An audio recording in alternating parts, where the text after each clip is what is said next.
If you visit the Rippaverse, you'll see just how I move differently. Got more arm hair than an armchair. That's why they call me Papa Bear, because it is what it is. What it is, ain't it? What it is what it is, and that's it. My business got so many factors, and I got so many detractors. Those suckers gonna meet to me, and Asim's gonna sue me, because it is what it is. What it is, ain't it? What it is what it is, and that's it. Got 100,000 comics without any buyers, and a lot of insurance for warehouse fires, because it is what it is, and what it isn't ain't it. What it is what it is, and that's it. I sold 3D assets to a bunch of asshats for a pile of cash that's all gone up in smoke, because it is what it is. What it is, ain't it? What it is what it is, and that's it. You know a grifter's gonna grift and a scammer gonna scam. Next I'll sell these morons a comic about horsemen, because it is what it is, and what it isn't ain't it. What it is what it is, and that's it. You know a grifter's gonna grift and a scammer gonna scam. Next I'll sell these morons a comic about horsemen, because it is what it is. What it is, ain't it? What it is what it is, and that's it.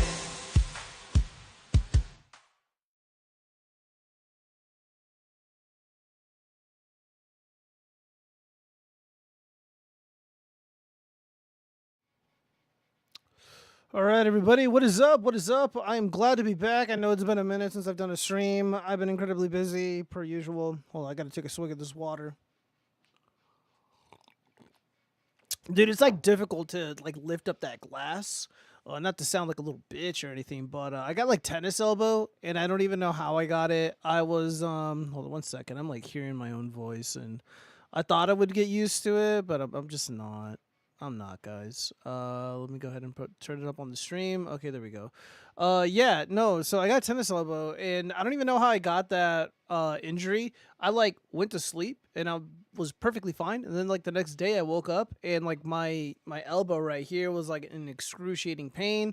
Then the pain went away relatively quickly. However, I am unable to really lift anything up, and it sucks. With my right arm, at least. It is getting better. Apparently, according to Google and YouTube videos that I watch, the remedy for tennis elbow is just to like absolutely do nothing. Yeah, just give it time and it'll heal. The last time I kind of felt this way, my poor pooch, he passed away, my beloved Harley, and he's a big dog, and I had to put him in this giant crate, and then I had to put that crate in the back of the car, and then take him to go get cremated. And my car isn't like big, so maneuvering it into the car was kind of an ordeal. And I just made a wrong move, and of course it was my right arm because of the way that I was positioned. It was a pain in the butt. But yeah, that was years ago. So yeah, I go to sleep, wake up, got tennis elbow. So yeah, it sucks. It really, really sucks, but it's getting there. It's getting there. What do we got here? Wait a minute. The troll Molex. A masturbating injury? Okay, guys, I'm lying to you. It was actually a masturbating injury. That's the truth. Brad Skag, what is going on? Yeah, guys, I apologize for being absent. I got like this new setup, and I've just been again incredibly busy, among other things. So yeah. We got quite a few, almost everything on the docket is like pop culture related. I really want to talk about the mixtape stuff. Only one political item, and it's this video right here. I don't know what it is about this video, but it really irked me. It absolutely irked me. So of course, before I get started, I just want to do some quick housekeeping. I am live all over the internet, except for dlive. I think dlive shut down, thank goodness, because apparently they have a habit of banning people for lawful speech. I think that might have been the Reddit inspired or Reddit owned streaming platform, or maybe that's Trovo. It doesn't matter. I'm on Trovo, and I should be live there right now. Who cares? Also, link in the description to the second channel, Fleece and Bolter. Guys, we are uploading, or I am uploading content on Fleece and Bolter, and I am learning DaVinci Resolve. It's been a process. Oh, wait, hold on. I got to do something before I get started with this. Where is my browser? Here it is. Give me one moment, you guys, before we get started. I got to disable this extension before it causes me problems. Let me go ahead and make sure I am live everywhere that I need to be. Let's see. It causes me problem. All right, so we're live on Rumble. What's up, Rumblers? Let me go ahead and check up on my bitches over on BitChute. Make sure that we are live there as well. That would be a positive thing. Let's go to the watchfrogs channel. It says it should be live. Get started. All right, awesome. Okay, great. Let's see. You hit a dog body in a creek. What? No, Brad Skagg. My poor pooch. He was an elderly pooch, and unfortunately, the dog passed away when I was at work. He was about 15, 16 years old, and he was a big dog too, so usually they don't live that long, but he did. And unfortunately, you know, I went into the backyard where he was in the shade, and he was just lying there and he wouldn't get up. So you can't just, well, I mean, I guess you could just bury a dog, but, you know, I got him cremated, you know, just keep it simple. Yeah, so that's kind of the story of my boy Harley. So that was like the first time I got like tennis elbow, I think. Yeah, like it just sucks to like grip things. Like it's so weird. Like when I'm at the gym, I can do certain exercises. It's really the gripping is what kills me.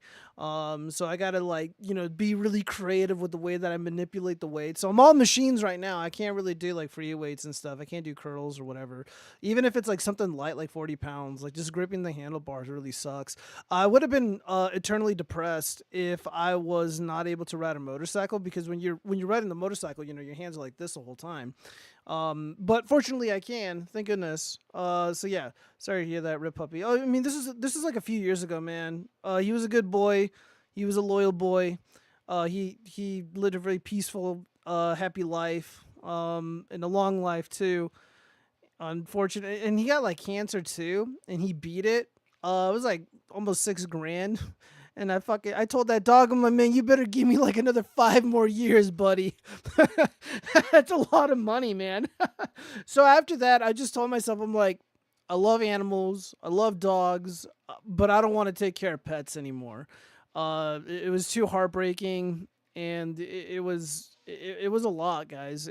I just don't want to deal with it. Kudos to anybody who has cats or dogs, or I guess raccoons now are a thing, and skunks. People are domesticating the skunks or domesticating the raccoons. I think I read an article where they're like, where the raccoons are evolving to be house pets now. So they're no longer going to be living in the trash, living in the city. They're going to be living in people's homes. So I don't know. It looked pretty adorable to me. I would love to have a raccoon if it was like cool and I could potty train it, could do tricks, and can ride on the motorcycle with me. It'd be pretty badass. But yeah, man, I don't want any more pets. I'm over it. I'm too old for it, and I just value my freedom. I like to like go out and do stuff, and you can't really like do that when you have a pet, when you have a beloved pooch or a cat or whatever at the house. Well, maybe a cat. The cats are a little bit more independent, but like the dogs like really need you there. You know, it's like it's close enough to a baby where it's like if you neglect it, it'll get depressed. It'll die. You know, those things they can't feed themselves. So let me give me 1 second, you guys. I need to restart. Whatchamacallit? Can I log out of this? Yeah.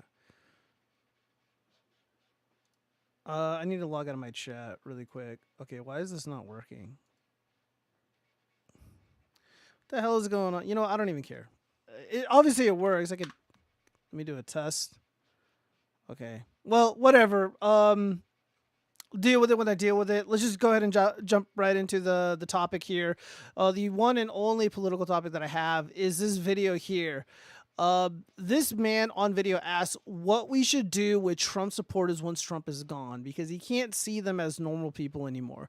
This isn't the left's real problem. 75 million Americans don't stop being human because they voted differently than you. Dehumanizing people you disagree with isn't righteousness. It's a warning sign. Okay, well let's hear out David Pacman. This is David Pacman, host of the David Pacman Show, and he's got some things to say about the Trump supporters and what to do with them once the orange man is no longer among us. With the Trump supporters, once Donald Trump. What on earth do we do with the Trump supporters once Donald Trump is gone? Yeah, let me answer this really quick. Here's what you're gonna do. Absolutely fucking nothing, because you're a little baby back bitch. You ain't shit. Dude, you guys wore diapers on your fucking faces for like 4 years during the reign and tyranny of Joke Biden. You guys poop your pants when somebody dares to exhibit any sort of speech that you don't like. Chud the Builder being a great example of that. You guys are pussies. Dude, I wore my MAGA hat. I didn't wear a mask. I'd go to Home Depot. I went to the mall. I went to the club. I ain't wearing that shit. And the gym, not a single one of you pussies stepped up to me. And then Orange Man's going to be gone one day. And then you're like, well, what are we going to do? Nothing. You're going to do nothing. You're going to sit there in your studio and cry about it. You're going to sit there in your studio and stoke hatred and animus towards us, hoping that enough people pop off on us that we become terrified of uttering Orange Man's name and terrified of admitting of supporting the president. I have supported the president since 2016 or 2015, really. No, 2016. Yeah, 2016. I voted for him 3 times. If he were to run again in 2028, I would probably vote for him again just to spite you, David Pacman. And you're not going to do a fucking thing about it because you're a bug man. You're a soy boy. You're weak and pathetic. I've seen your true colors. You guys never stepped up to me when I was running around being a chud, but I've seen the videos. You guys attack women. You attack little children. You called the police like fucking Karens on us for just existing, like literally existing out in the real world. You shut down businesses because they didn't comply with the far leftist ethos of locking down the entire fucking planet over a hoax. That's who you are. And, hopefully by the time Trump is gone, enough of us will be inoculated to this bullshit. And the nonsense that you guys pulled off, you guys won't be able to do it again. Let's finish up the video. We have to figure it out. Now, at some point, whether it's sooner or later or kind of soon or, whenever, the Trump era is going to end. Trumpism may continue. We don't know yet. The damage from Trump will last beyond Donald Trump's presidency. But at some point, Trump will be gone. And when that happens, there is a question that it doesn't seem a lot of people are thrilled to be dealing with, but we're going to have to deal with it, which is what do we do with the tens of millions of people who voted for Donald Trump, sometimes not once, not twice, but 3 times. Now, I am not talking about the elected officials. I'm talking about regular voters, your neighbor, your cousin, the guy at the gym, the parent at your kid's school. Do we treat them like they simply made a political mistake? Or do we treat them like they participated in something so corrosive to democracy that we can no longer see them in a normal way anymore? You guys already don't see us in a normal way anymore. You guys see us as literally like Nazis and members of the KKK. You don't see us as human beings. Since 2016, Trump supporters have been maligned, they've been smeared, they've been defamed, they've been viciously attacked, shot at, carjacked, in some cases on live, tortured and beat up viciously. It's not funny. He's pretending like, oh, well, all this horrible shit's been happening in the background and these Orange Man supporters are, responsible for it indirectly, perhaps. So now what do we do about it? You guys have been demonizing us in ways that no other group, racial or otherwise, has been demonized. It is the kind of demonization that I have never seen in my entire life until 2016. And then I started noticing and learning more about like anti-white racism and stuff, and that was another element of demonization that I wasn't really privy to, because I worked for the Democrats. I've been a lifelong Democrat up until 2016. I stopped voting for them because of how insane they are, and that still holds true to this day. This whole video is a lie. David Pakman is a liar. I know he's asking questions, and maybe it's not fair to suggest that he's a liar, but the way that he is asking these questions is fundamentally dishonest, because he poses this hypothetical question to his audience as if like him and people like him weren't doing heinous shit to people like myself. I did lose a lot of friends supporting the president of the United States. I have been attacked. There's people who watch this channel who I met during the Stop the Steal era, and we were threatened by like violent thugs, like literally like these like Latinx motherfuckers would roll up on us and like call us names and shit while we were trying to petition the local government to audit the fraudulent elections. Yeah, man. I would criticize people like Renee DeRessa, such a great example. It's always going to be my go-to until there's something more concrete, something more severe. And I criticized her for being a fraud, which she is, and she was on Joe Rogan, the whole thing. And yeah, people were like saying that, you know, like I was getting doxxed and shit. And again, like I'm a small channel, dude. They'll do it to anybody. It doesn't matter if you're rich. Doesn't matter if you have a large following or a small following. Like if you were a supporter of Orange Man, this is what they think, and this is what they do. And even now, as he makes this video, like he can't find himself to be honest, and that really irks me. You know, I'll fuck with anybody, really. I'll talk with anybody for the most part and have a cordial conversation. You know, I don't really care if somebody believes differently than me, you know, has a, you know, just a different background. Like that's not really how I roll. All I ask is that, you know, if I'm going to treat you with respect, you extend that courtesy to me. And just don't lie to me. Don't lie to me. Don't try to mislead me. Don't try to be tricky. Just talk to me like a normal human being. You know, as if we're like hanging out at a bar or something. You know, don't do all this you know, sneaky beaky bullshit. Oops, wrong one. So yeah, we got to finish this video, guys. I think. Oh, okay. That's where he ends it. I think. No, you don't think at all. What on earth? You're kind of a bitch, David Pakman. Again, they're not gonna do anything. Let's see. Show me one normal person on the right, all weird and unhinged. Wow, Catherine Phillips. That's a very, very well-measured response. Political punk. You dumb motherfucker should have thought of that before you started calling people demons and groomers all day. You made your bed. Now don't cry about it to lie in it. No sympathy for you, grapist support. The hell is he talking about? I don't even know. Dude, this guy's hair is like pink. This person looks retarded. Acting like Tommy, more like acting like an idiot. Let's see. I will be praying for you. No, don't pray for these people. Oh, Salty Cracker. He's a beady-eyed dipshit that needs help opening jars. Oh no. Was there a jar video with David Pakman? If so, somebody sent it to me. Let me go ahead and read some of this comments before we get into the pop culture stuff, because this is really it, guys. There's really nothing interesting to talk about politically speaking. Let me read. Let's see, the Formix. Perfect time for Kumalat's stream to end and the Gunner Frog's stream to start. Let the moral slurping begin. Yes, it shall begin. Let's see, Marmar Rio for the Warband and Undead Chronic. Yeah, man. R.I.P. Undead Chronic channel. It's fucking bullshit. His bans were horseshit. Obviously, the people that attacked him are fucking cowards. You know, I'm going to get into that in a second. Let me read some of these other chats really quick. Why did Bugman call each other Bugman? Spider-Man meme is eternal. I am not a Bugman. I don't know what you're talking about.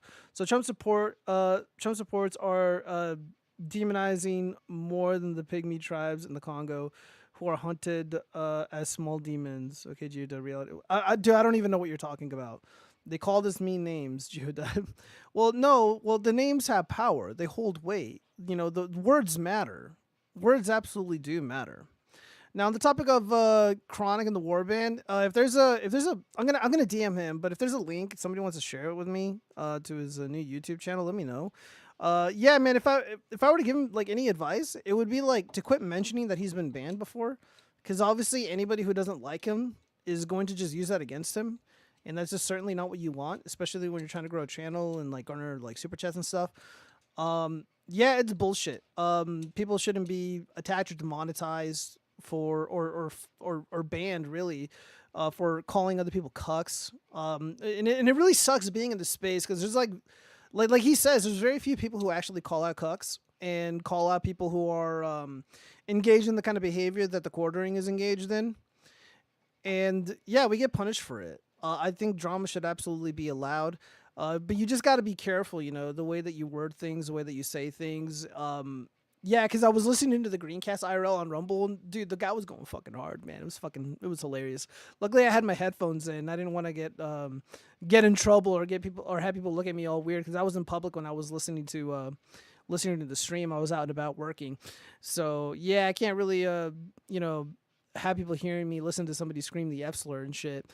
But I get why he's pissed, but he just needs to be a little bit more strategic, even though like a lot of this isn't his fault. But, the thing about people like the Quartering and Elijah Schaefer and a handful of these other freaks is that they are well connected and they are well funded. And if they want you gone, you're going to be gone, especially if you're, ban evading, like apparently they falsely accused Andy Worski of doing. I guess they're still going, or the clip channel is still going through the appeals process. Yeah, so that's pretty horrific. Another thing is that, like it just reminds me of the Eric July situation when Eric July was getting absolutely bodied on the internet, and it was reaching the point to where the quartering is at, because there's a lot of, Eric July has a lot of skeletons in his closet. The guy went and cried to Glenn Beck, and Glenn Beck, sent the message out to all the influencers in the Glenn Beck ecosystem to lay off of Eric July because they're gonna, he's like the golden child or some shit. And I wasn't even that fucking mean to him, like I goofed on the comment because it sucks, but I still said, like he's talented and stuff in all these other ways, and there's a way out of the goofing, and that should have lasted only for like a few days, but it dragged on for like over a year because of his actions. And yeah, you try to demonetize a channel that I've had. I've had this channel since I was a kid, and somebody tried to threaten that, take that away from me, this thing that's been a part of my life for over a decade. I made a lot of friends on YouTube. Obviously, like I've uploaded a bunch of videos before I started taking this stuff seriously. And yeah, I'm just unbelievably pissed, and I just find it unforgivable. As some others have said, it's kind of like going to prison or going to jail and starting to fucking snitch on people. You just don't do that. It doesn't matter if somebody's on the left or on the right, or they're pink or purple, black or white or whatever. You don't fucking false flag somebody. You got a problem with a specific creator, you fucking message him and talk it out like a man or like a normal person. You don't go fucking crying to, your non-Indian representative at Google or whatever the hell Jeremy was bragging about. And yeah, and the whole thing is just ironic because he, like, dude, I gave the Quartering the benefit of the doubt, even though I didn't watch his stuff because he's just such an insufferable bore and he has nothing interesting to say. But I gave him the benefit of the doubt because I was under the impression the origin story of Jeremy becoming a public figure was that he used to play Magic cards, like he would play the Magic the Gathering trading card game. And he got kicked out of the circles, and he wasn't allowed to participate at the conferences or tournaments because of his political beliefs, because he's like a white male or whatever. And that's what I believed. I think I saw something that the court, many years ago, Sargon made a video about it. And that was like my initial belief. So I can forgive him being like boring or milquetoast or a fence sitter or any of that shit. But apparently the reality was, because there's been so many videos about it, really, really great videos done about the origin of this guy, the true origin of this dude. And he was like taking creep shots of women in public, without their consent. And he was like just beefing with people, like fighting with people and bullying them. And this guy like accrued quite a bit of a following on the internet because he was doing this for quite a while. And that's the reality of it. So this whole, like, he was being punished, he was being canceled for just being like a regular heckin' wholesome chungus nerd. None of that is true. And that couldn't be further from the truth. And like everything that I said about him, I still stand by it. But I need to make there was an interesting observation that I picked up on watching the 10 a decade of grifting documentary on this guy. And initially, and he mentioned this numerous times in videos. He mentioned it during the creepy stream where he was like filming the little girls and in the moms and stuff, the women, right? Girls and women. He was filming them, making gross comments about them. And there was a point in that IRL stream where he said that he's not able to connect with people. He's not able to relate to people in the real world, and he wants to find companionship and friendships online. And I thought that was very, very curious. Now, the interesting thing about this statement is that, like, I believe it, but it's like also kind of a lie. I'll elaborate in a minute. I do believe that he's unable to connect with people in the real world. You got to give people credit. And you gotta just, most people aren't as stupid or as obtuse as one would think. Just because someone's a normie doesn't mean they're completely oblivious to the duplicitous nature of certain men like Jeremy from the Quartering. A normal person, a well-adjusted normie, should be able to pick up on the fact that Jeremy from the Quartering is a user. Jeremy from the Quartering is fake. And I think it's almost like an uncanny valley type thing going on, because like he's a real human being, right? Like biologically speaking, but he doesn't conduct himself like a normal person. He treats friendships and relationships as transactional. Like, what are you gonna do for me? That sort of thing. And that's not really how you foster a healthy friendship or a relationship of any type. It doesn't matter if it's business or romantic. That's just not how you should conduct yourself, especially if you want to be successful socially. So if you go out into the real world and you want to help people and do nice things for them, you should do that because it's the right thing to do, and because you feel like the quality of your community would improve if you go out and about and try to help people and just improve the lives of people, reduce the suffering around you. That's a good thing. That's something good to strive for. Jeremy from the Quartering is not interested in doing anything like that unless it will benefit him in some way. And Camelot, or Kumalot, mentioned this the other day when he was streaming with Sydney Watson, or Sydney Watson brought it up. And also Dick Masterson brought it up on his show. And they fucking nailed it. They absolutely nailed it. What he does, when Hannah Claire Brimlow got fired from Tim Pool, probably because she's the only woman who didn't want to have sex with Tim Pool because he's gross. Here comes Jeremy from the Quartering, swoops in to save the day, and everyone's like, "Oh, he's so benevolent, he's so great." And then she ends up getting hired on to do his shitty low effort podcast. And then, of course, Sydney Watson was going through the lawsuit with Glenn Beck's people. And, she was down and out. She was kind of a pariah. A lot of the manosphere went after her. They were accusing her of lying, blah, blah, blah. Of course, I think she was right because Elijah Schaffer is fucking crazy. And here comes Jeremy from the Quartering coming in to swoop in and save the day. He has this weird, like, I'm going to save people. I'm going to help people. Look at me. I'm so benevolent. But behind the scenes, Sydney Watson is telling people that she's terrified of Jeremy from the Quartering. She's afraid of this person. Legitimately terrified of him, and she fucking hates him. She hates this guy who lives in a different state. She never really physically interacted with him. And by the way, she also confirmed, I know Friedrich Marx is in the chat because we talked about this in private, where I'm just like, dude, I swear on my life I heard Jeremy from the Quartering say that, like, his wife has a daughter, and we saw images of Jeremy from the Quartering in a hot tub, presumably with a woman, and that woman would be Sydney Watson. And he was like making comments about like touching her butt or something, and he would also post, and I've seen it on Twitter, obviously he deleted it, but he'd be like, boobs, and he would also personally text her boobs, thinking that that would be like a gateway to get to have Sydney Watson or whatever woman he's talking to send him nudie images or whatever. Like, I know that happened, and now everything kind of makes sense about his behavior. Yeah, like the dude is just so fucking fake, man, and he's dangerous, and it's no wonder that Undead Chronic got banned. You can't like go around in fighting cucks and not expect to come out like unscathed. Like you're gonna get your fucking shit rocked, even if you're right, even if you win the argument, even if you fucking roast them, 10 out of 10. They're just gonna ban you because these people are vindictive. They're cowardly. They They don't respect any sort of social norms whatsoever. Like a normal person would not pursue a woman who is not interested in them, give them money, give them opportunities, and then terrify them to the point where that woman fucking hates their guts.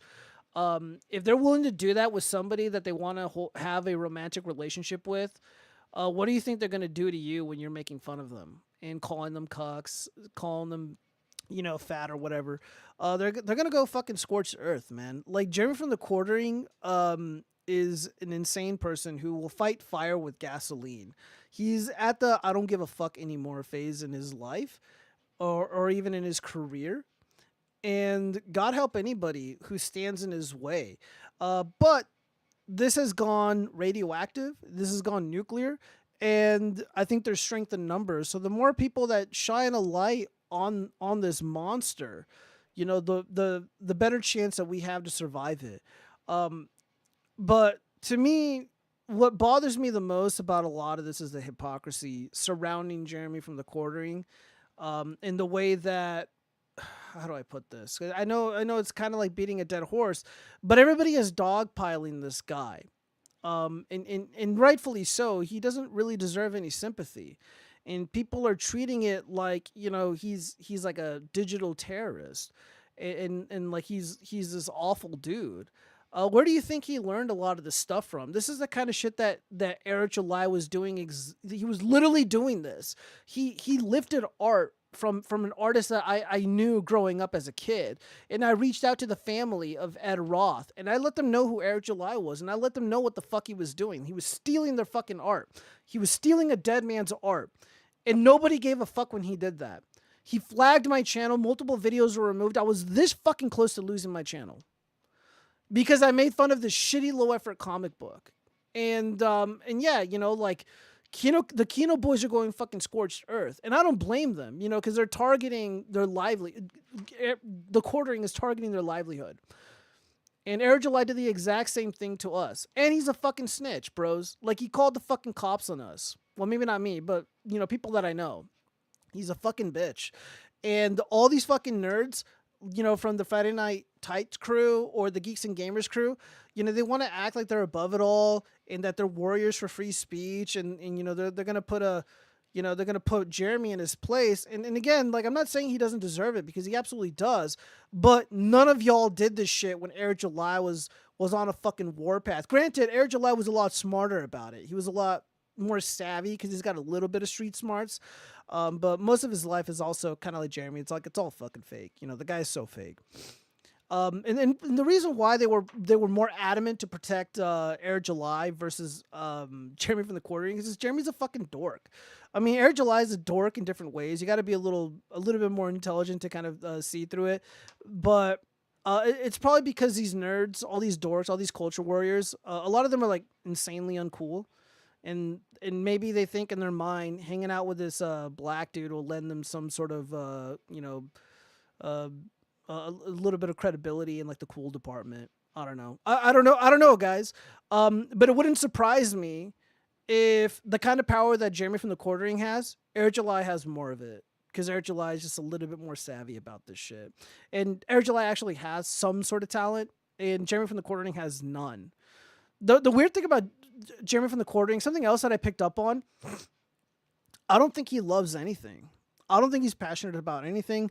I don't think he has a genuine hobby. I think the only thing he cares about in life is just accruing tons of money and taking advantage of people to placate his need to indulge in hedonistic activities.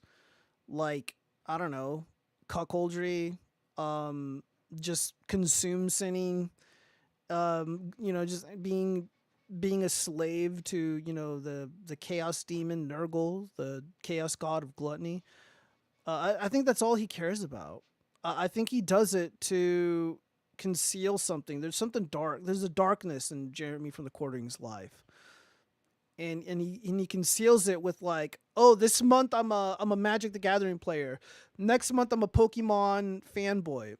Next month I'm an RC car guru dude.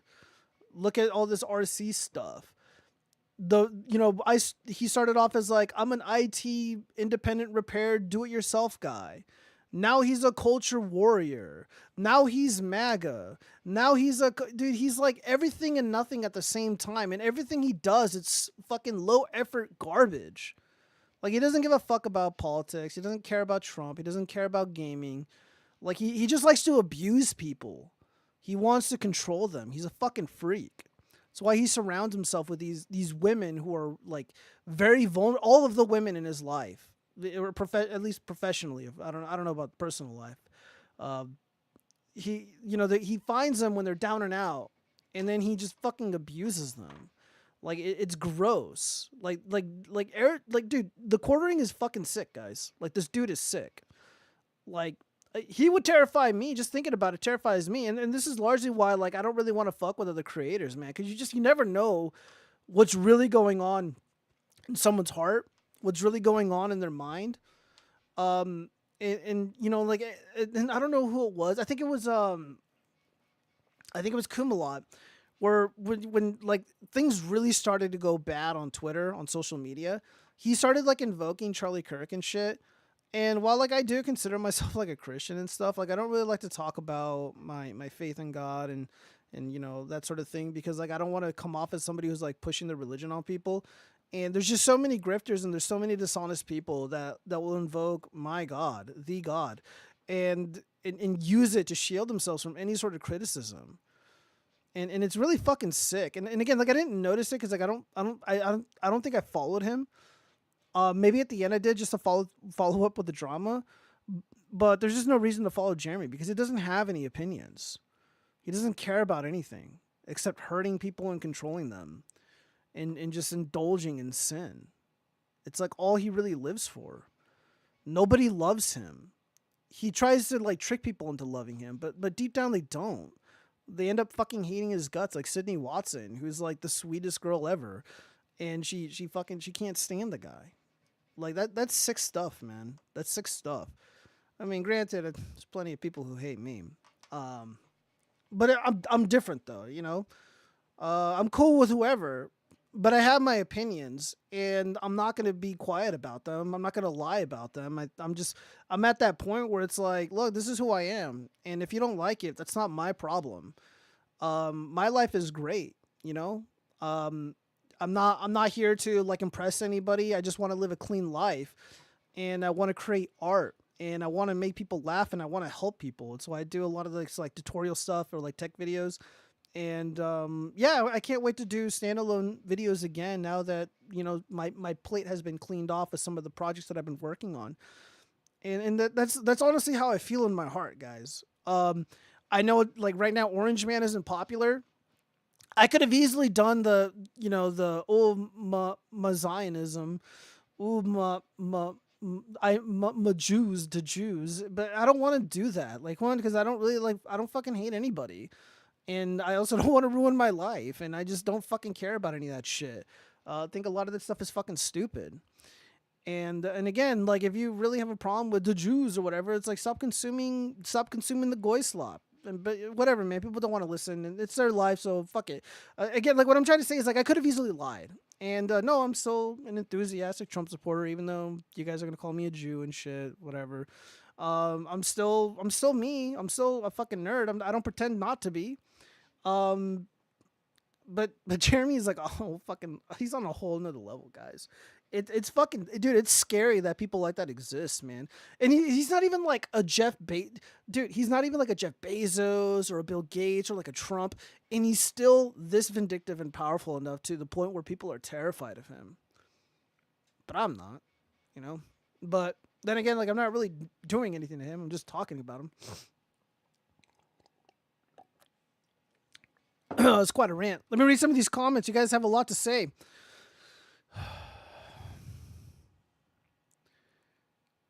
All right, guys, we got... Yeah, your warband might want to look inwardly. You got a few rainbows and cucks and furries in it. Look, if you're a rainbow person, I don't hate you. Love is love. It's not my problem. It's not my concern. Rainbow people are welcome and safe in the space. If you're a cuck, get the fuck out. Have nothing to say to you.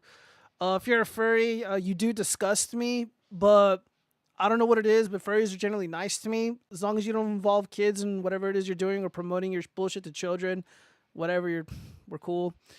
Tomb, 20 minutes for Eric July to be mentioned. Oh, it took 20 minutes. You're typing too fast. Hello, Zombie Bomb. Welcome. I told you about him so many times. You knew. Chrissy lied. Nina the Grifter cried. Silent Sydney complied. Silence is violence. Look, I kind of feel sympathy for Chrissy Mayer a little bit because I know she's like homies with like a lot of people and she's largely non-controversial. I think she handled everything incorrectly. Like if I was advising Chrissy Mayer, I would have been like, look, this is what you're going to say. It's like, hey, guys, I had Melanie Mack on. We're both taking our faith seriously.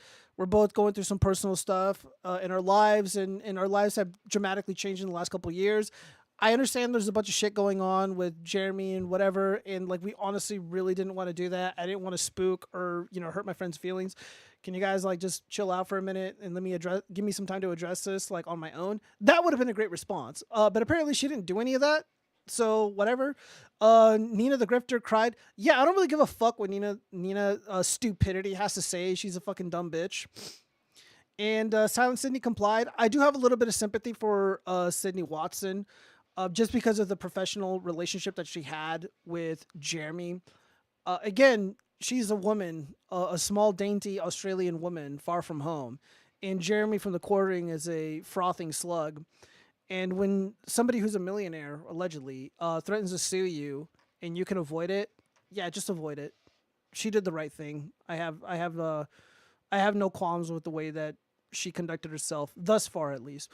For no reason, gross. Have you seen my little clip, Jew? Have you seen the people who aren't me posting them too? Isn't all so much fun? I have no idea what you're talking about.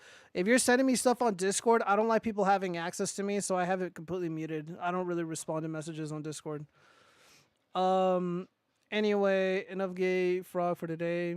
Okay, for no reason. I say boobs sometimes. Yeah, but you're a woman, Zombie Bomb, so it's fine. It's not weird or creepy. The Formex, I will confirm this convo we had. I remember you mentioning it and thinking, okay, so we saw too. Yeah, man, we're not crazy. We're not fucking crazy. Thank you, Friedrich Marx. Charlie Molex, of course, the answer, everything is Eric July. I don't want to say he's at the center of this or has anything to do with it, but I see parallels in the way that they conducted themselves. Calling the cops, calling in favors, getting people to platform, getting people banned. Yeah, dude, it's exactly the same, guys. I mean, if you want to dick ride Eric July, then that's your prerogative. I'm not interested. I saved your tweet saying to leave Chrissy alone and blame Eric July. You can't purge that sort of stupidity. Chrissy doesn't have any institutional power, though. She doesn't have the weight of Glenn Beck's network supporting her. Eric July does, and he did use it because he was being mocked, and he's a content thief. Again, ask the family of Ed Roth. May he rest in peace. Let's see. Jeremy is the source code. I have been waiting over 14 years for the quarter pounder harvest. Yeah, well, we're getting it, buddy. We're getting it, and it's good. We're eating good tonight. I saw a clip of Jeremy saying that his favorite McDonald's sandwich was a quarter pounder. No, I am not kidding. Oh, the jokes write themselves. Jared's wife dominates him, so he does this to other women. It's a standard model. I don't really want to comment on the wife because she seems like a nice person. Look, is she sleeping with other men? Good for her. Again, look, she has to be married to the prick. So whatever. Retarded Sydney Simgeo. Yanks cannot resist Aussie femoid grifters, no matter how beerly mid they are. Look, I'm not simping for her. I'm just saying, like, I understand why she's afraid. Look, there might be more stuff in the look. Jeremy's going after these people, or at least he threatened to. So I'm expecting something to drop and maybe it'll vindicate him in some tiny way. Heard the quarter pounder is after DJ Crow, but I think DJ Crow may enjoy the drama since it gets some extra views. Yeah, out of all the Geeks and Gamer Friday Night Tights people, I actually do like Skinny Jeremy of D-Day Cobra. I think he's cool. I think he's more honest about things. I don't mind him. I actually like him a lot. I think he's a cool dude. People say he's a trust fund kid. I have no idea. Well, I have no way of confirming it. I should look into that. Yes, you should report back to me. And she called PPP a leftist. She did. Like, again, I don't watch Sydney Watson, guys. I don't really again, and I don't really watch those kind of women online. They're never gonna post anything original, anyways. Glad it's not creepy. Posted some tits in your dead server earlier. You can't be posting anything in my server. There's no chat room. I had to delete it to avoid drama that we're seeing here. Where dude, and again, like people went and they got all the logs from Jeremy from the Quartering's Discord, and yeah, there's probably some like really sinister shit buried there, and people are sifting through it. And again, I don't really post in the Discord that much. Like I'm not saying anything gross or inappropriate or like grooming anybody. Obviously, you guys were there. Yeah, man, I don't want people to like look at it and just be like, oh well, look at all this anti-Semitism, look at all this racism, and obviously the Froggies endorses it, which couldn't be further from the truth. There's a difference between like endorsing something and like not caring about it. Like the kind of speech that people are engaged in, so long as it is lawful, like I really don't care. It doesn't bother me at all. I mean, the more offensive something is, the more offensive something is, the funnier it is to me. Like again, like I want to laugh. Like I'm laughing. I am not above laughing at myself. I am not above being goofed on. I think it's great. And again, like I grew up like rough. Most of my friends are like military dudes, law enforcement. There was some street guys. Tradesmen. Just regular men. So we're all. I'm used to the fucking people saying heinous shit, myself included. But it's different when you're like running a small business and you have a small channel and stuff, and you're like a public figure, and people go and like look into you and stuff, and they see people talking about like cat boys and shit, and like saying racist stuff, and again, and it makes me look bad. It makes me look like I'm fostering that kind of environment, or that like I'm calling for it, and that's just not the case, you guys. So yeah, it sucks that I had to do that, but it is what it is. Let's see. Let's see. I've called her before to explain that. Yes, her number was the very first listing on the Google, even though her husband claimed it was not. I already explained why I deleted my old posts. I've called her before. I don't know who you've called. Don't call anybody that I talk about, guys. If you do, it's got nothing to do with me. I don't endorse that kind of stuff. Same here. What do you do in the bedroom is your business as long as it's consensual. No one gets hurt. No grooming. No promoting your fetish because it corrupts society. Bedroom activity must be private. I agree, Ash Blackwin. And for the most part, like a lot of this stuff wasn't really happening in my Discord, but but still, when a Discord gets like big enough, you just attract a lot of weird people. And I think Jeremy from the Quartering did attract. And I think he did it deliberately. He deliberately wanted very sick, terminally online people to join his Discord. Those people were his biggest fans. Those people are his biggest supporters, financially speaking too. He relies on them for to sustain his sinful ways. And like this is what he wants. This is what I mean by like he's a user. He's like, oh, I want us all to be a family. I want us all to be friends. We're like bros, man. It's like we're all sitting together on the couch playing, Call of Duty or whatever. And it's like, dude, like you don't even play games. Like you don't give a fuck about anything. You don't care about Magic the Gathering. You don't care about Pokemon. You don't care about gaming. You don't care about all this culture warrior slop. You just want to use people to enrich yourself, to indulge in sin, probably to conceal the fact that he's a failure. Romantically, he's a failure. He's married, and apparently, his wife fulfills her needs with other men. And he can conceal that failure by just indulging in a bunch of useless shit, just constant dopamine hits. He needs that to mask the pain. I genuinely believe that.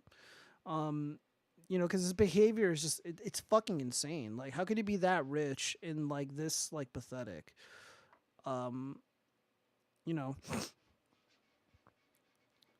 She's, like, 6 foot, bro. And Aussie women punch on. She'll be fine around you Yankoids. Probably. Let's see. No, Chrissy did. Can you not tell it's there? I don't know what you're talking about. Zombie bomb. Zombies, send your granny tits this way, then I'll let you die in plane. Okay, Friedrich Marx will be more than happy to accept the granny titties. It had nothing to do with you. You had no idea. You still don't. I could explain better, and you still wouldn't remember in 15 minutes. Zombie bomb. I don't know what you're talking about. Like again, when women speak to me, I generally just don't pay attention and ignore it unless it's like business related. Oh, you were referring to zombie bomb. I thought you meant her actual granny. No, he called.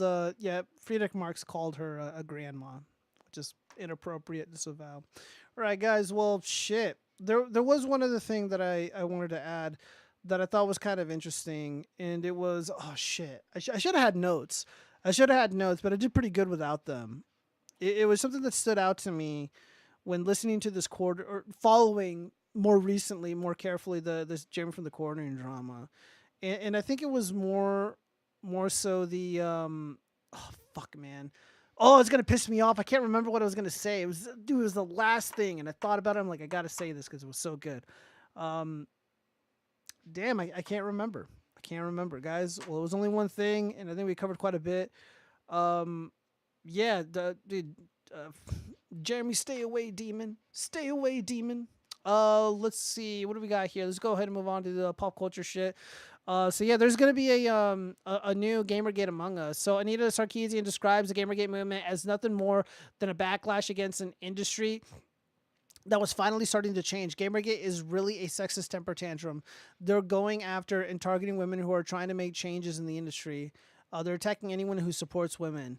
Did this statement not age well as it became obvious that the industry was trying to force out gamers? Okay, I actually just remembered something. I just remembered what I was going to say about Jeremy from the Quartering. And it's regarding women and the kind of people that, like, he's on a warpath. He's obviously mad at the world. Something's going on with him. I think I got him clocked, but you never really know, right? And I noticed that, like, his targets, the people that feel his wrath, or none of them are able to do anything about it. You know, like Sydney Watson wasn't really able to do anything. She didn't really have recourse against Jeremy from the Quartering. And even the people that he talks about, they can't really do anything about it either. Like, he's made countless videos about Taylor Lorenz. He's made countless videos about Brie Larson. And yeah, it's like, yeah, they're rich. Yeah, you know, they're famous or whatever, but like they can't really defend themselves. And I notice this is an ongoing pattern with a lot of these culture warrior douchebags. They love attacking women. Most of whom can't defend themselves in one way or another. And it's kind of disturbing when you think about it like that, because like a celebrity that they just constantly hound and beat up on, like Brie Larson. Like, Brie Larson sucks, but whatever. I don't watch the slop. I don't consume the goy slop, if you know what I mean. But dude, he's dedicated like literally probably days worth of content about her, and he just unleashed this a torrent of hatred towards these people, and they were all defenseless to do anything really. And same with Sydney Watson. You know, again, he bullied her into silence, I believe, and that was the impression that I got allegedly in a video game, that she felt. Again, she was terrified. A lot of these people are terrified. Just something to think about, man. Just something to think about. The BCH is still alive. Doesn't she have an 18-year-old daughter who can pick up her legacy? So we have something nice to look at. No. She it's funny because whoops. It's funny because like I never got the sense that gamers were particularly sexist. That just didn't really exist. And again, I was a hardcore gamer growing up. I had the Sega Genesis, the GameCube, the Super Nintendo, the Nintendo 64, PlayStation, PS2, Xbox 360, yada yada yada, and I was when I was that first wave of, I guess, kids who were playing internet or playing video games online with other people all around the country or all around the world, and using voice chat. Like, it became like voice chat became mainstream. And I just don't remember, there being like this gender divide. I think a lot of this shit is fake, and that's largely where the backlash came from. Is that people like Anita Sarkeesian were bored, had nothing better to do, or they were tasked with embedding themselves into game journalism or even the gaming industry at large, and completely disrupting it and removing the elements of the gaming industry that made it awesome. And they wanted to insert, wokeness. They wanted to insert, their social justice bullshit. And they received the fucking whirlwind. Because like before gaming really became mainstream, the thing with video gamers is like a lot of them, like in the past, if you were like a hardcore gamer, you were like a nerd, you were an outcast, you didn't have a lot of friends, you didn't really have like a clique or like a group or like a community or whatever. You had to go online to find that. And people did. They made their own communities online. And they revolved around video games, they revolved around, something extremely nerdy. And that was their thing, right? This is their little piece of the world. This is their place, where they can just be themselves and do this thing they love with people from wherever, because they couldn't find them in person for one reason or another. And then along comes Anita Sarkeesian to completely disrupt it, along with Zoe Quinn and a handful of these other people. And that was really the problem, is that they came into these spaces and completely disrupted them. And then they lied and smeared the people and maligned them as sexist and hateful and all this other shit and racist. Again, like none of these things were a thing.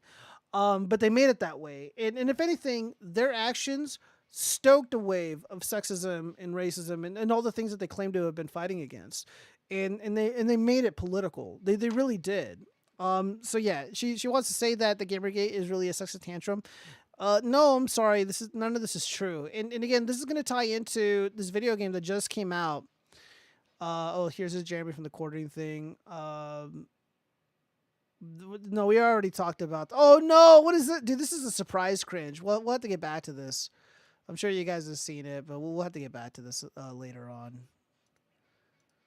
Oh my god, why is this not pausing? Oh, okay, there we go. Pause. All right, we got to get into this game. This game that came out. No, that's not it. It's not it. It's not it. It's not it. We'll get into that. Oh, yeah, here it is. This is the kind of shit that sparks the next wave of Gamergate bros. I do believe we're at that point that we're going to see another genuine Gamergate style uprising.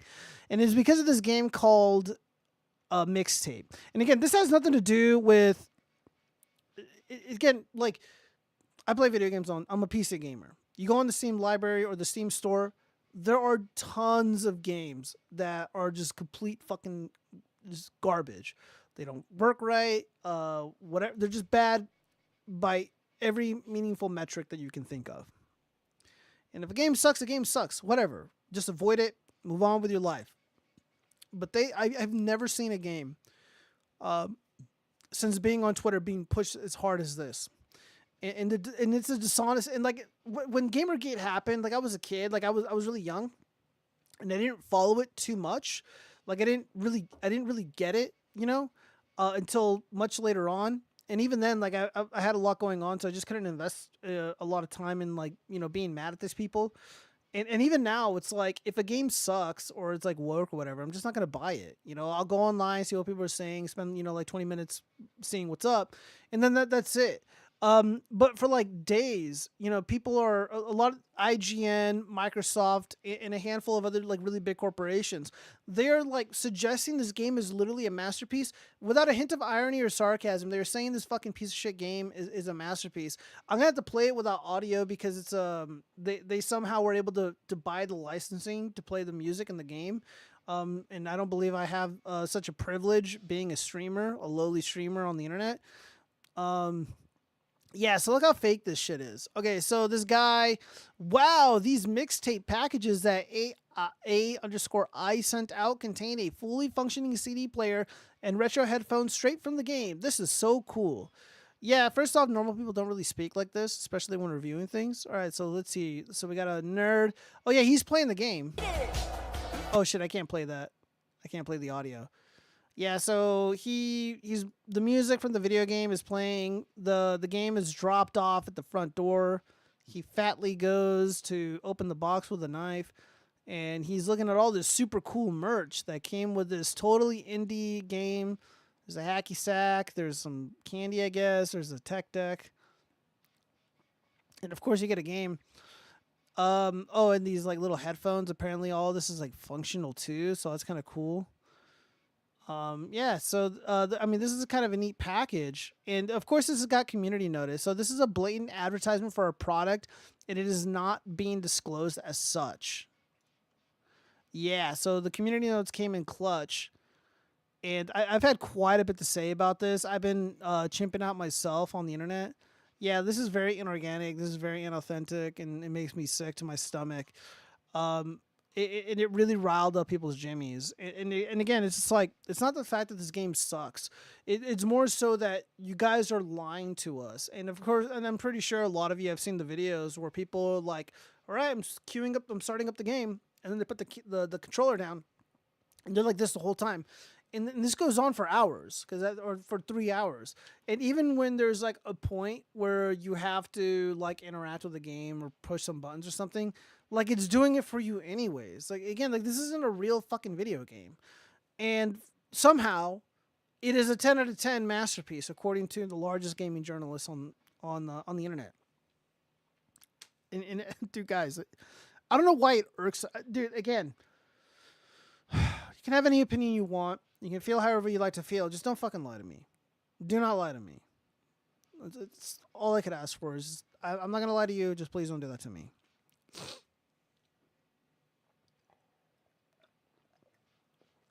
I'm going to read some of these comments. There's that smug feminist look. Thank God I didn't buy Slay the Spire 2. Too bad. I still got into the original game lately. It was a lot of fun and addictive. Only bought it for like 80% off. Jared used to the worst example, a Hollywood actor in a show whose uncle can remove your internet archives. With what world are you on, bro? I don't know what you mean by that. Like all things men let and wanted women to join, women begin to ruin it. Men hated women then. Women now cry, men hate them. It's the oldest story of time, probably. If you were a hardcore gamer, you had a case to carry your console across town to whatever friend's house.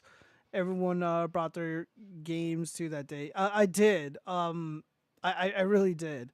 I loved. Yeah, there've been moments where I didn't do it too much because like I did a lot of skateboarding, went to a lot of concerts and stuff. But like I've gone to LAN parties. Specifically Xbox LAN parties, the original Xbox, obviously not the 360. And we all had 3-bedroom TVs, even when a TV took up like 3 square feet. Yeah, I remember that. It's only about those were the days. Let's see. Trovo Geo. Yes. Talk about aliens. Yeah, we'll get there maybe. Press X to doubt. There's no need to. Talk about the moon. We'll probably get there. Yeah, but let me see. Do I have any other? Let me see. I want to find the post that I've been tripping out on. Or you know what? I can just go click home, click the frog. Let's see. Oh yeah, if Mixtape was a movie, I wouldn't have been able to have so much fun doing this. Incel Odo says these people need to be put in camps. I agree. Can I even play this? Nope, I can't. Yeah, so I guess he's pressing a button, and I guess you make this character, this female character in the passenger seat, say cheeseburger over and over again, and then they're like head banging. Yeah, dude, this looks retarded. Yeah, there's something wrong with you. You're like on Jeremy from the Quartering level of derangement if you find any joy in this. And again, I try not to judge people. So yeah, oh, this is great. So the gamer, I don't know what the fuck the gamer is. I guess it's another gaming journalist, bro. Mixtape is coming under fire for not having gameplay, which just isn't true. And then the community note says multiple players have posted examples in which, while the game prompts for input, the player actually doesn't have to press a single button, and the segment keeps playing out regardless. Chibi Reviews, hot take, everyone that is defending this game are the same people that have actively been ruining all forms of entertainment in the last decade. And I'm like, yeah, that's a hell of a community now. People will call you miserable for not finding this funny. Yeah, this isn't funny. There's nothing cool about this. There's nothing interesting about any of this.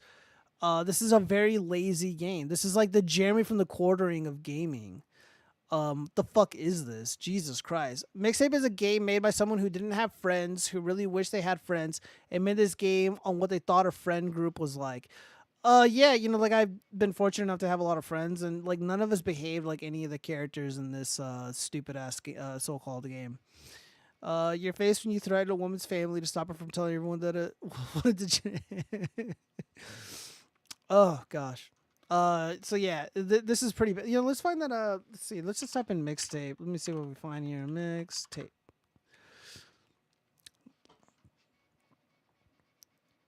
So I guess some of the background of this game, published by the daughter of the fifth richest man in the world, government funding. Oh, Jesus Christ, I didn't even know that. Fully licensed soundtrack, despite being indie, perfect scores, expensive gift sets sent to content creators.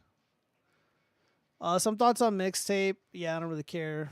I think one thing that bothers me about Mixtape is that it puts a ton of emphasis on musical counterculture, but doesn't really touch on rap at all. Yeah, who cares?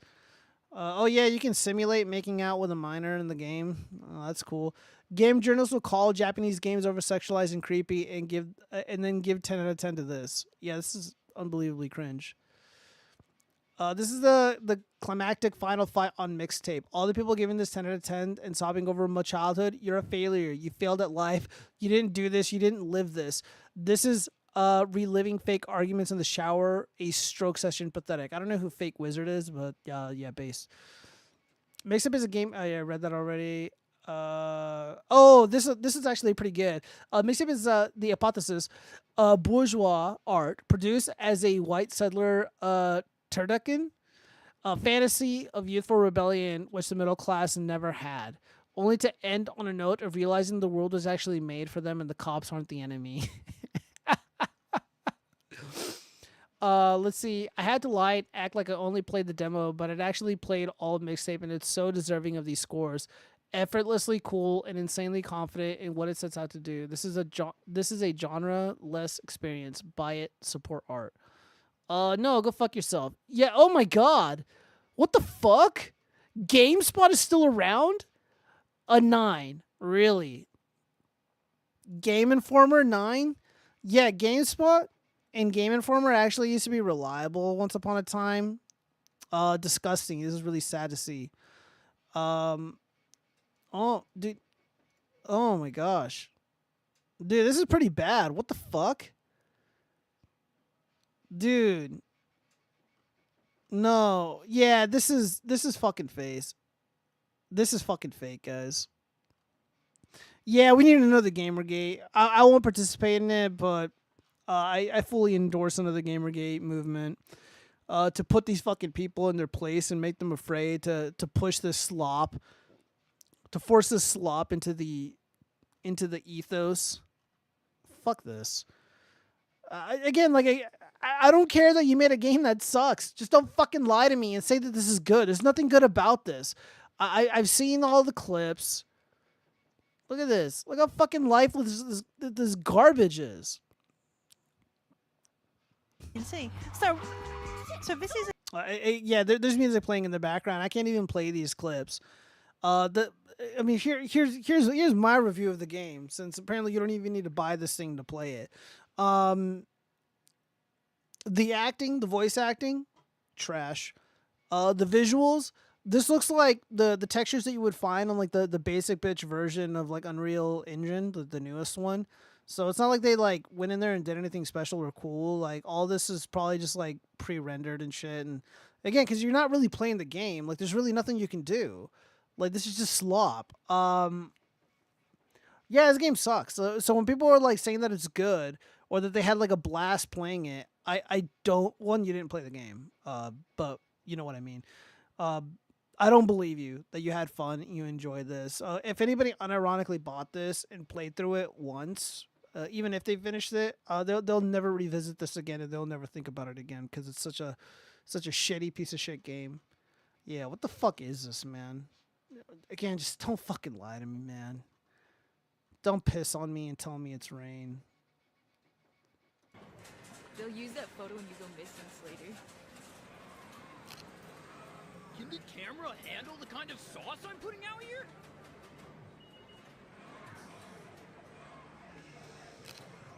I think I blinked. That one's gonna be bad.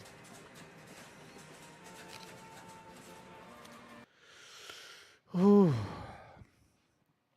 I'm speechless to how terrible this is. This is so bad. This is like ISOM levels of bad. All right, this is like the ISOM of video games. I can't, like, dude. I've been around, guys. Played a lot of console games. Seen a lot of shit, and I can't think of a single game that would warrant the title ISOM of video games until Mixtape has come along. This is so fucking bad. This is so bad. Let me read some of these comments here.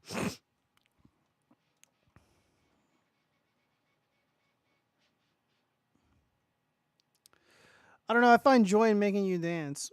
Making me dance? What the fuck? Chibi is, whoa. First of all, I don't know if that's true. You're gonna have to send me some receipts, please. I'm not here to defame anybody. Shit. Buckaroo Bunzai, what's up, man? I didn't know you were live. When will you be live next? I'm gonna be live next Tuesday. I apologize for being absent of the previous week, but you know, life happens. If you don't know, it's fine. I get it. Dude, I go live every Tuesday night. I can commit to streaming once a week. I found his parents. I don't know who you're talking about. I saw a fake wizard in another live stream. I think it was Kino Casino. He seems to be getting around. Yeah, I mean, like some of his commentary online is pretty insightful.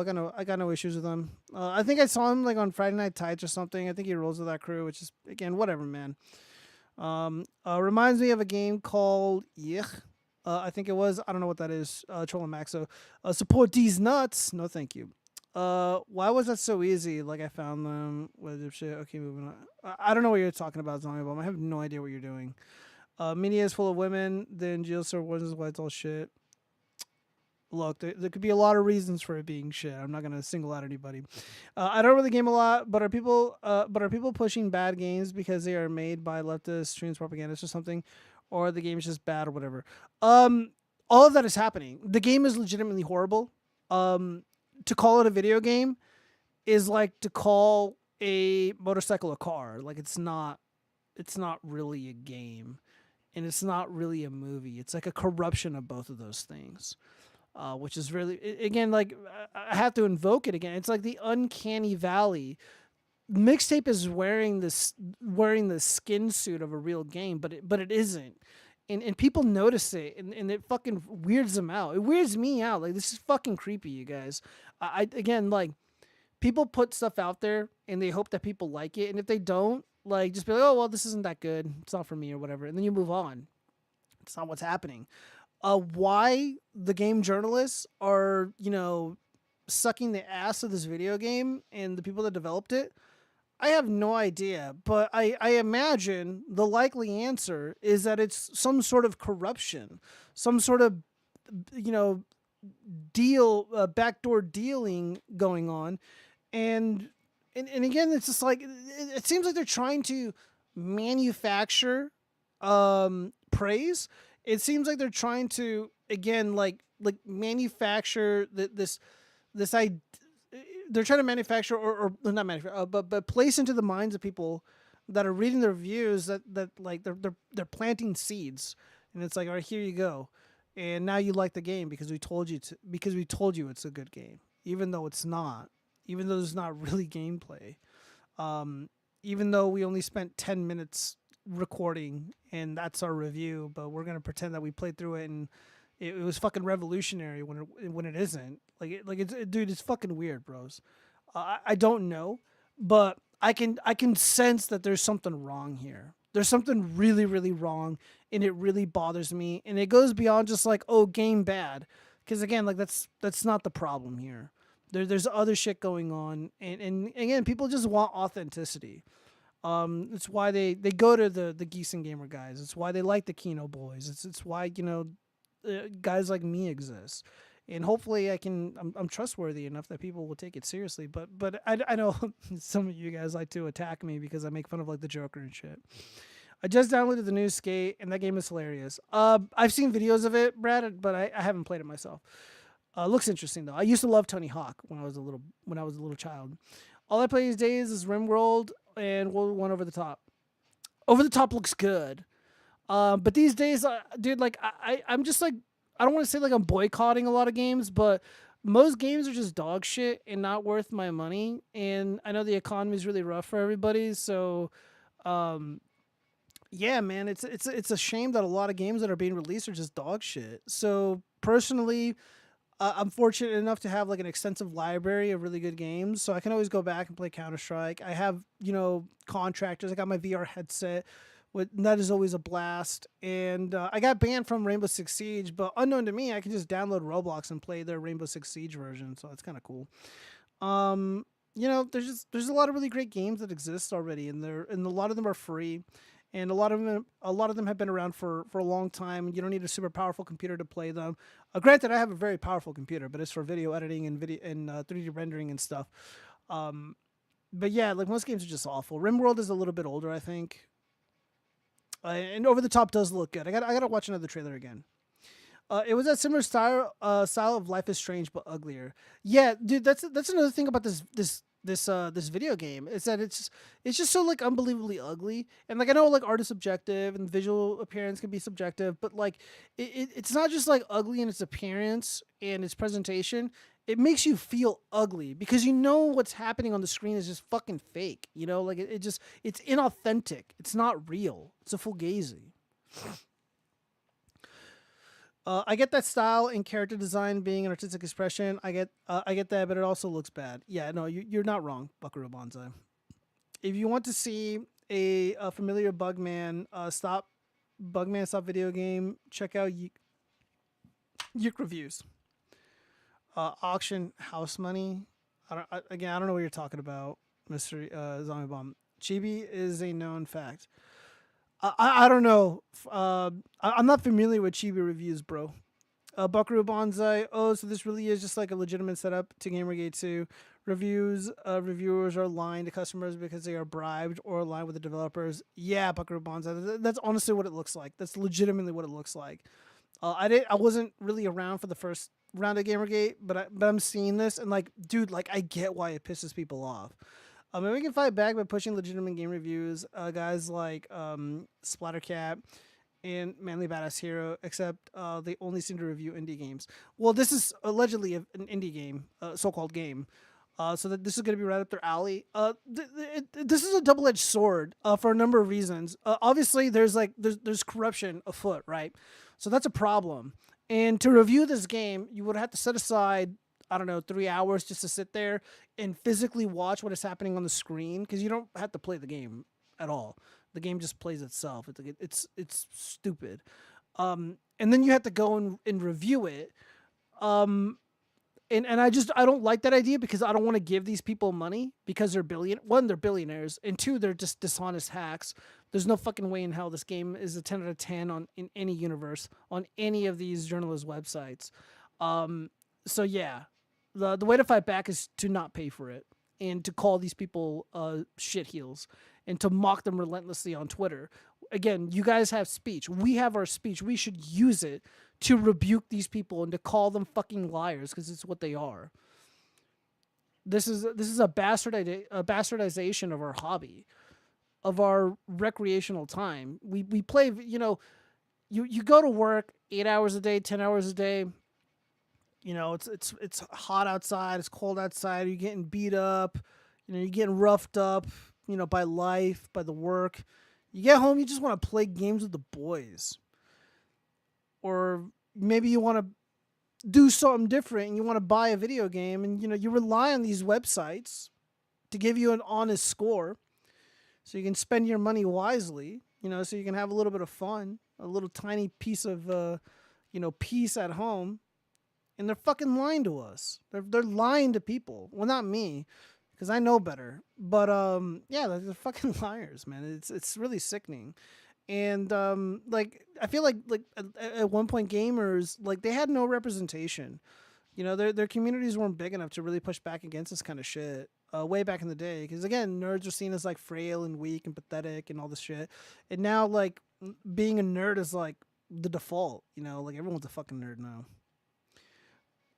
I can dig an ugly or even lazy art style as long as the game is good. Any art style is acceptable as long as the delivery, what the customer wants and not lie. Yeah, correct, Ash Blackwind. I mean, like, look at Roblox. Like, Roblox is basically like a hodgepodge of like a bunch of mini games, like micro games. I don't know what they call them. And they don't look great, but they're fucking fun as shit. I mean, a lot of these Roblox creators are just like raking in the money. Hopefully, they're not all like rumors and shit. The games are shit because you all consume the corporate D while cheering it on. You also supported women employment in those areas. Corporate governance leads to low quality slop. Maybe. I mean, that's for a discussion for another time, I suppose. Over the Top is good, but it isn't a great World War I experience. Most games because it is easy to remove earth and dig trenches. So you can dig your way to safety if you are under fire. Oh, that's pretty lame. Geoplay Frogger. I'll try to find it. Maybe one of these days I'll do a gaming stream. But you can dig slurs into the game map, though. Okay, that's kind of based. It's kind of based in red pilled. The economy is fine for me. I think we need to break it a bit more personally. Not enough discomfort for you enablers. It seems like Trump is going to be doubling down in the war in Iran. So, Formex, we're going to get that. Ash back when I used to watch Splattercat. I checked him once in a while in the new. If the new game is interesting, to check out the new games. Yeah, I'm gonna check out Splattercat because I've heard of his name before, and people I trust seem to really like him. I think they're trying to blur the lines between indie and mainstream games so that they can force real indie developers out or to conform. That's an interesting theory, Buckaroo Bonza. I don't know if there's enough evidence for that, and I'm not even really sure the video game ecosystem works that way. Like I wish. I mean, if we lived like in a more high trust society and there weren't so many scammers online. Like, I wouldn't mind doing a GoFundMe for, like, a video game that actually looks good and appealing and the developers are reputable. But it's just so hard, dudes. And there's just so many scams out there. Like, people aren't going to really want to support a video game that's not going to be released in, like, 3 or 4 years, you know? Yeah, so if there's an effort to, like, hurt legitimate indie developers, we need to see more evidence. It's not a discussion. It's American law. Max profits for shareholders. Probably. Let's see. Let's go ahead and move on. We get some other pop culture stuff. Oh, yeah. Just really quick. Dude, this is the kind of... Dude, I saw this. I couldn't fucking believe it was real. So, Jimmy from the Quartering Content Thief, this is just an example of the kind of stuff that he was publishing to boost his stock on the internet, to boost his numbers or whatever. Just when you thought his, quote-unquote, his videos couldn't get any worse, the Quartering has officially descended to the next layer of content hell by reacting to an AI video. I'm not sure he can get any lower than this. Unfucking believable. All right, well, here's Jeremy from the Quartering, the frothing slug. I think every guy dreams of having a back... Oh, hold up. Turn that up. I think every guy dreams of having a backyard bunker, but this exceeds all expectations. Check this out.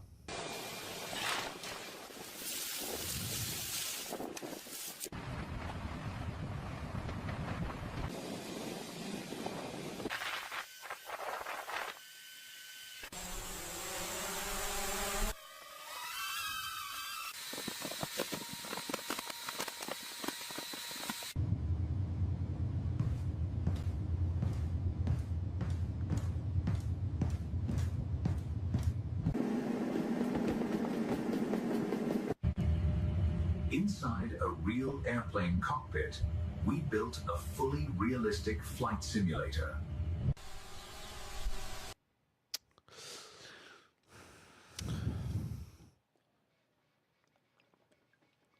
I fucking hate Jeremy. I hate Jeremy from the Quartering so much.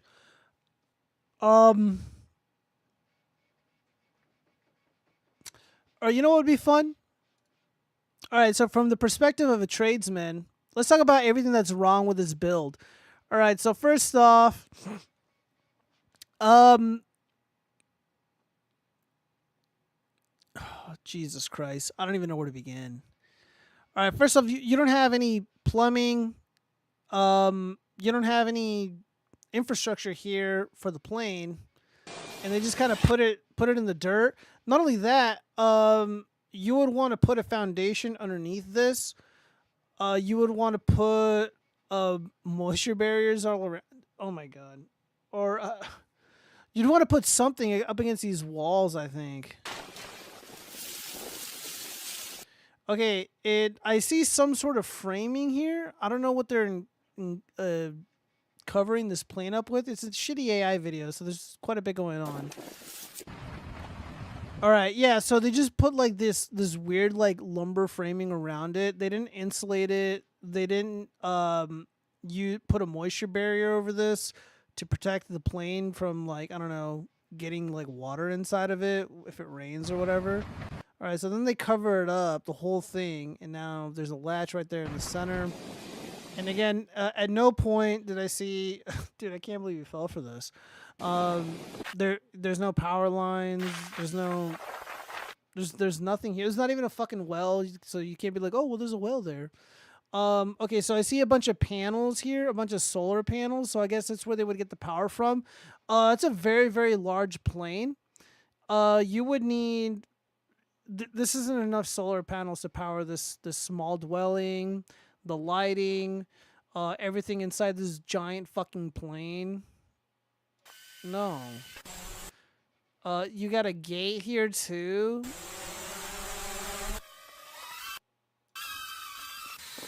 Yeah, so on the inside of this plane, they're not insulating it. This is a problem. I don't know how you'd get any of this furniture down here. That's a problem. Again, I hear like a massive AC unit running in the background. The amount of power that it would use, you would need like a solar farm, really. And again, there's no water going to. Yeah, this video fucking sucks, dude. Jeremy in the recording is a piece of shit. Jesus Christ. I mean, I'm not even like scratching the surface of everything that is wrong with this. Electrically speaking, there's just no power going to this house. There's not enough power in it. You would need so many batteries to power this. Oh goodness, we're just not there. Let's see. Let me read some of these.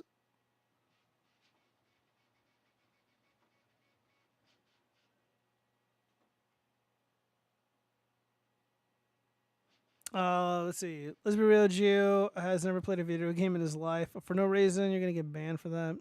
Actually, the entire Over the Top community is pretty base. They have a lot of good discussions in the game chat.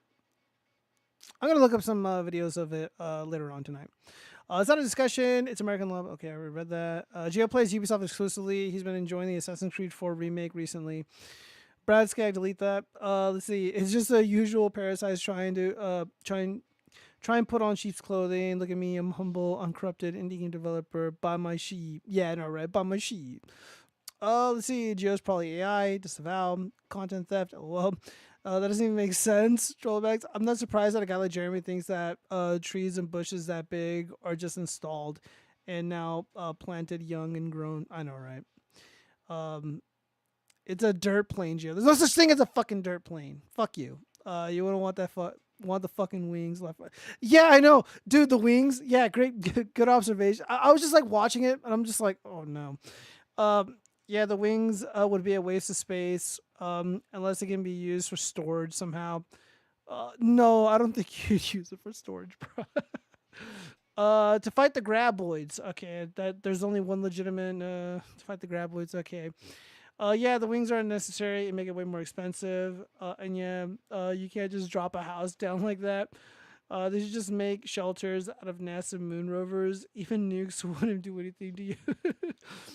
Stop over it. I was like crappy AI nonsense. It was obviously fake. Yeah, I was just illustrating. I was just having fun with it for no reason. I was just kind of illustrating how absurd it is that somebody like Jeremy from the quartering fell for the slop. My vape is empty.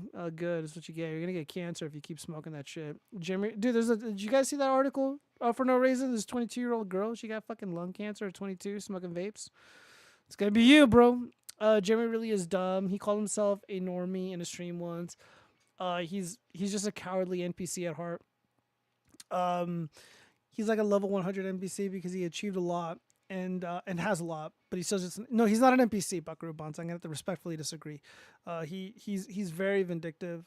He's hyper intelligent, and he's found a way to kind of hack the minds of like unassuming nerds on the internet to extract wealth from them and to fleece them. He's not stupid, and this is these types of videos. This video that I just showed you guys, this is just another attempt to fleece normies and to entice normies to come in, because like or more so like an elderly person who's just like started like learning how to use their Android phone or whatever, because they're like, oh well, look at this really friendly sounding fat nerd, and he's looking at this really cool house with a plane underneath it. They're not gonna know it's AI. He's taking advantage of it. Unless he fell for it too, which is, I'm going to assume is not likely. I'm going to give him the benefit of the doubt. My vape is coffee. Okay. Give me coffee now, zombie. Let's see. I need to pee, but I'm waiting a minute to make it feel even better. I don't want to hear about that.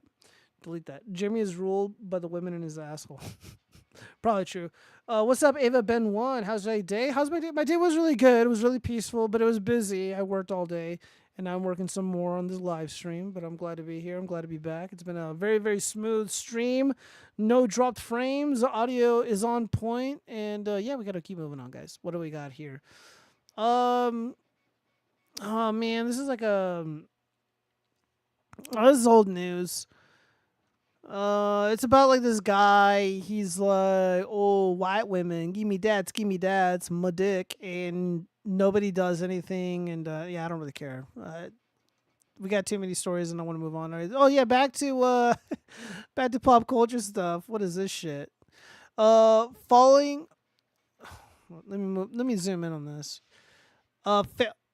Falling, a new. The show is called Falling. Falling, a Channel 4 series where a nun falls for a magic American man who rejects her advances, written by Jack Thorne, the creator of Adolescence. Sister Anna, we've a visitor needs feeding. Cold water. I have been having immoral thoughts. Poor Anna, she's absolutely no idea of the real world. The pretty priest who steals sisters? My service to God matters. I have never felt the way that you make me feel. I'm so sorry.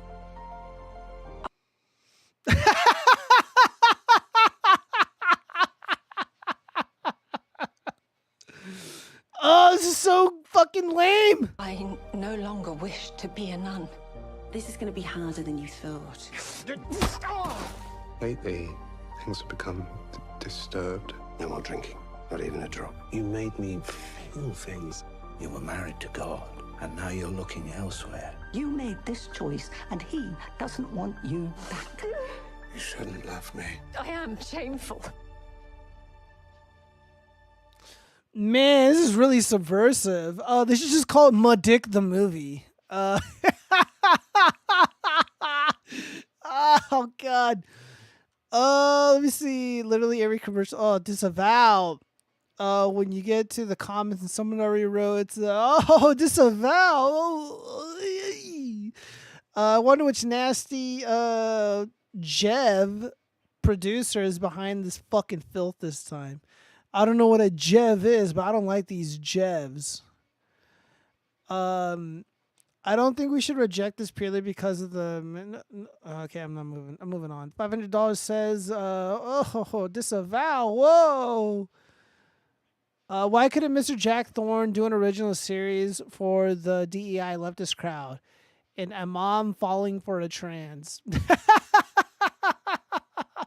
That would have been so groundbreaking, tackling several taboo subjects, but yet give hope that one day a Muslim community will have progressed to the point. If I should start a GoFundMe, and I will do that. The imam falls in love with an Antifa radical gender confused individual. That'd be pretty base. She's going to hell. Libs hate us. Very base. Interested to hear ladies' opinions. Is this a downgrade in the handsome priest? Oh Lord. Disavow. You have to disavow. If you ever see a photo of Thorne, you will witness a man who has never seen testosterone. Barf. The last word is rightful. Shame. Or is right. Shameful. It's just so obvious at what they're trying to push at this point. The state wants to replace its own citizens. Is that the new Snape? I don't know what Channel 4 is. I never watched that, but let me read some of these comments. I'm going to regret reading these comments. No, you guys. You guys got to behave. Oh, no. Okay, so hopefully I don't get a community strike or whatever for watching that stupid-ass trailer. No, I think Jer fell for the AI. I think he got away with his tricks because he was on the internet censoring himself like an NPC during the time that everyone else was getting banned. I don't know. How long have you been streaming on Twitch? Well, today, according to my OBS, only an hour and 34 minutes. How long have I been streaming on Twitch in general? Ava, I am not sure. I've been on it for a while. But I don't really focus a lot of my effort or attention on Twitch. I just stream on there just for whatever. I'm mostly on YouTube. So everybody, don't forget to like, comment, and subscribe if you're enjoying the show. Mushmouth fucked it up. I can't use that shit. Say it again. What? What? I don't know what you're saying, Zob. I'm just going to have to ignore you because you're talking nonsense. Let's see. Too bad I'm not more focused on AI Melanie. I bet I could trick him with her. I'm doing something else though. Okay, I don't. I have to mute you, Zombomb, because you're just saying a bunch of stupid shit. It's confusing me. Well, even Magic Americans are starting to say no to white whore. I think that's a real theme of the movie, right, Tromelix? Let's see. Shipping container is a cheaper alternative. Well, not really, since the cheap shipping container housing is half a lie, because you still need to install additional stuff like insulation. Yeah, you got to do a lot of crazy shit to the container, depending on what part of the world that you're in. I mean, you technically got to do that everywhere, really, in the United States. Like, dude, just buy the local materials and build the structure that you want. The shipping container shit is retarded. They're anthropomorphizing Magic Americans. Kind of like how they will never race swap Tarzan. Oh, that'd be so funny. We need more races. She. Oh yeah, Jerry shipping container. I wanted to look into that too. Is the shipping container in the backyard of his warehouse that he bought? I think the shipping container is actually in his physical backyard. It was by the little racetrack that he built. I don't know if it was at his old home or his new home. Yeah, I don't know. Is a coffee in the backyard? No. I need to pee. I'm not going to read all that. Okay, so we got to move on. Yeah, this filth. Yeah, it's going to be a hard pass for me. I would rather watch this than play Mixtape, though. At least I can like make jokes about this. This is going to be kind of funny. Yeah, a white woman getting rejected by this immigrant. Yeah, that'll happen. All right, guys, so we have the new trailer. I don't know if I can play this with sound. I don't know if Sony's gonna fuck me in the ass for reacting to this trailer. Dude, fuck it, we're gonna take a risk. We're gonna take a risk. So this is the new Resident Evil movie. This is the trailer for it. It takes place during the events of Raccoon City. This is an original film, completely like standalone. It takes place in the universe of Resident Evil. Hello? But it's modern, right? It's for a modern audience. So you see him using a smartphone. Obviously, smartphones didn't exist during the timeline of the original Resident Evil Raccoon City incident. And yeah, so this is a Resident Evil reimagined by the guy who did Barbarian, and they did a couple other things, films that were pretty decent. I'm really sorry that we got disconnected earlier, but some things have happened. That was a pretty cool shot. I dig that. I dig that quite a bit. I'm in like a seriously fucked up situation right now.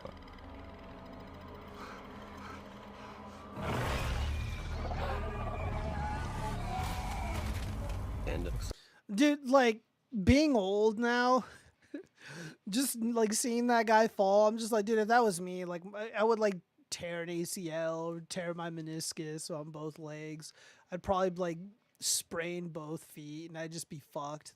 The zombies would catch up to me and fuck me in the ass. It's like there's no hope for me. Might not get to talk to this is Jeremy from the Quartering watching the bull with his wife. each other again.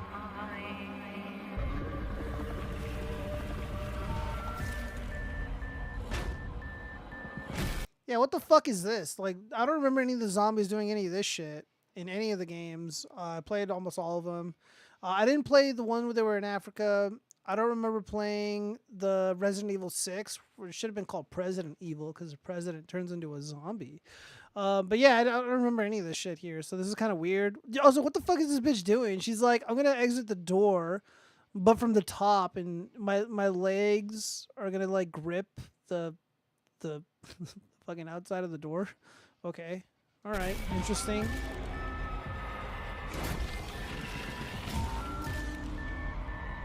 I just wanted you to know.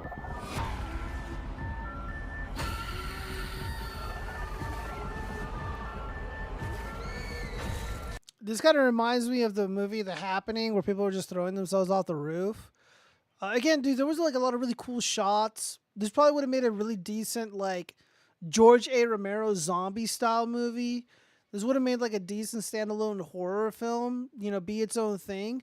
But none of this looks like Resident Evil. This doesn't remind me of Resident Evil. Also, what the fuck? There's snow. There wasn't any snow in any of the games, I think. Except for one of them. I think it was like on the DS, the Nintendo DS, or the GameCube. I can't remember. But, and you were like these weird side characters who were like really dorky. And they were like in tactical gear and shit. I don't remember the name. I love you. Yeah, so, I don't know. I don't know. How are you guys feeling about the new Resident Evil film? All right, let me read some of this shit. Let's see. Shipping containers are okay, but they aren't a dig a hole and plop it in solution. Shipping containers would be okay as sheds. They are expensive more inland though. Yeah, as sheds, I mean, you can just get some exterior paint the whole thing, and then, you know, call it a day. I agree with that. But anything else is just stupid. It's fine. He'll forget in 15 minutes, and I can try again. I don't know what you're talking about. Whatever. Let's see. Resident Evil really would benefit from a reboot. Get rid of all the super soldiers. I want boom things, stupid zombies. The movie plot is him trying to find his missing vape. He'll go through heaven and hell just to get it. That is pretty funny. Let's see. Yeah, zombies and snow don't work because they'd freeze.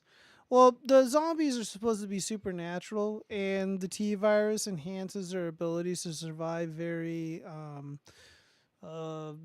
stressful environments. Resident Evil looks mid. I mean, look, as a horror film, I think this looks okay. Does this Resident Evil look mid? I think it looks less than mid. Again, where are the tyrants? Where are the lickers?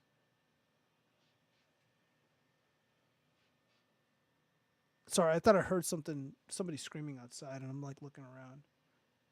Fuck, man, I just watched a scary trailer, and I'm fucking hearing shit. All right, anyways. Hold on, let me look at my cameras. Oh, guys, I apologize. The fuck is this shit? Oh my god. Okay.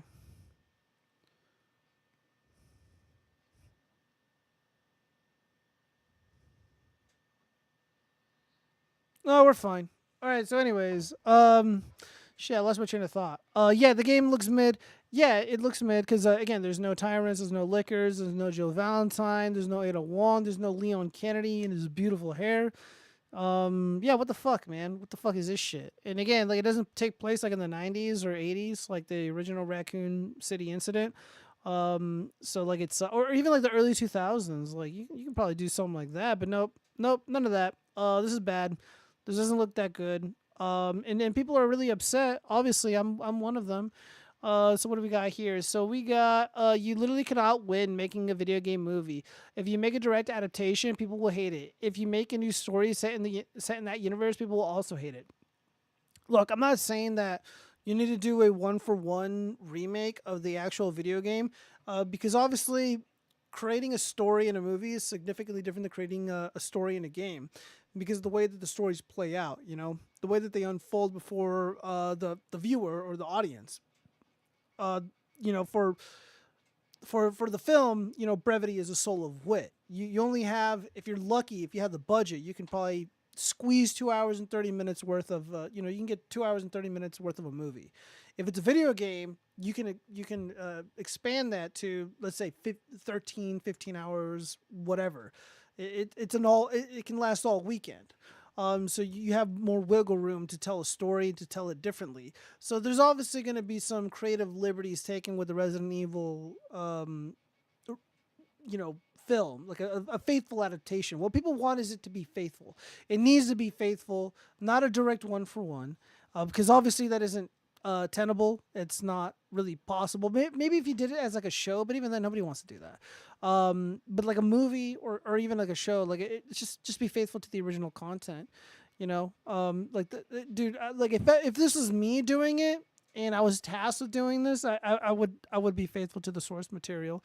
If you want to do create an original story throughout the timeline of the original Raccoon City incident, yeah, that's fine. Just make it look like a Resident Evil movie, because it doesn't look like one. Well, we have until September for the phone to come out, and I will be reviewing it live here on the show. So we'll be following it, but I'm not going to be watching any more other content surrounding this, unless something like crazy happens and it's newsworthy, then whatever. Have you showed the clip of you as the bellhop in the Grand Sex Pest Hotel? Well, I'm not a sex pest, and no, I don't know what that is. Must be aired July's doing, correct. You're so happy as the bellhop. I heard his tyrant is a fat, white, obese monster. He got the inspiration from a horror novel or something. Ash Blackman, if that's true, if that's a tyrant in the sewer just sitting there being all fat like the Quarter Planet, shame. Let's go through these really quickly. I'm not going to read all this shit. Something about Star Wars and George Lucas. I was going to say something interesting about it, but I forgot. Let's see. Some more Goyslop, fighting the conditioning. You guys wanted me to talk about how fake the moon is? Let's talk about the motherfucking moon landing and how fake all that shit is. I was, during my debate, I said something so brilliant, so fascinating, and it just drew the ire of the science fuckboy community. And I used this as an example. I'm going to be honest with you guys. I didn't look into the history of these so-called hidden figures. I didn't look at the actual historical lore surrounding these individuals. Let me just say this. I believe discrimination is bad. I am against racism and segregation because I love and respect all people. With that being said, I made the case that the moon landing is extremely fake for a number of reasons. And one of those reasons, again, there's a lot going on here, but I'm just plucking one example as to why this is fake. And one of the reasons why this is so fake is because the narrative around the moon landing can be changed at every level of analysis at any point in time. So this obviously took place. The film Hidden Figures took place before the launch, the so-called fake launch occurred, and it happened so long ago. They can say anything they want. They can create anything they want out of this phony baloney moon landing narrative. And one of those phony baloney narratives is this idea that the white man was oppressing these stunning and brave hidden figures, these heroes. If it wasn't for these women, there wouldn't have been an Apollo mission and we wouldn't have gotten them boys back. No, it's all fake. It's all bullshit. And there is this guy, Bumbadum.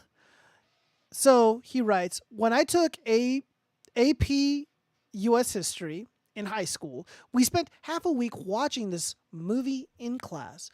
The accompanied assignment was a 2-page handwritten paper on the negative effects of racism and segregation in 1960s America. Out of curiosity, I did my own research into Katherine Johnson, MC of the movie, or main character of the movie, and found interviews where she described her experience. When asked if she felt segregation at NASA, she said she didn't, and that everyone was so mission-oriented that nobody really cared about race at all.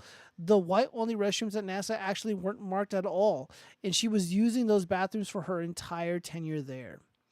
The iconic scene of her throwing a temper tantrum about walking for an hour to use the coloreds room was entirely fake. The rant about using a coffee pot that none of the whites would touch was entirely fake. Jim Parsons' character, the racist, sexist antagonist, was entirely fake. Kevin Costner's classic progressive anti-racist meritocratic boomer character was also fake. After learning all this, I wrote a paper how the movie portrayed NASA as a deeply racist and destructive place, saved by an uppity magic American woman screaming and crying about racism. This portrayal was actually significantly more racist than the reality, which was NASA being incredibly professional, where racism was an afterthought, and the Magic American Woman actually usurped all racist stereotypes and was renowned for her calm professionalism and exceptional work. I was given a C and was given a one-on-one scolding in office hours after class. Unbelievably based, that somebody went out of their way to prove that this fucking slop didn't happen the way that it occurred. And again, nobody wants to, these people are professional victims, and they want to promote this idea that, there was everybody in America were just giant pieces of shit. But in the real world, most people are like really decent and fair and kind and loving and respectful.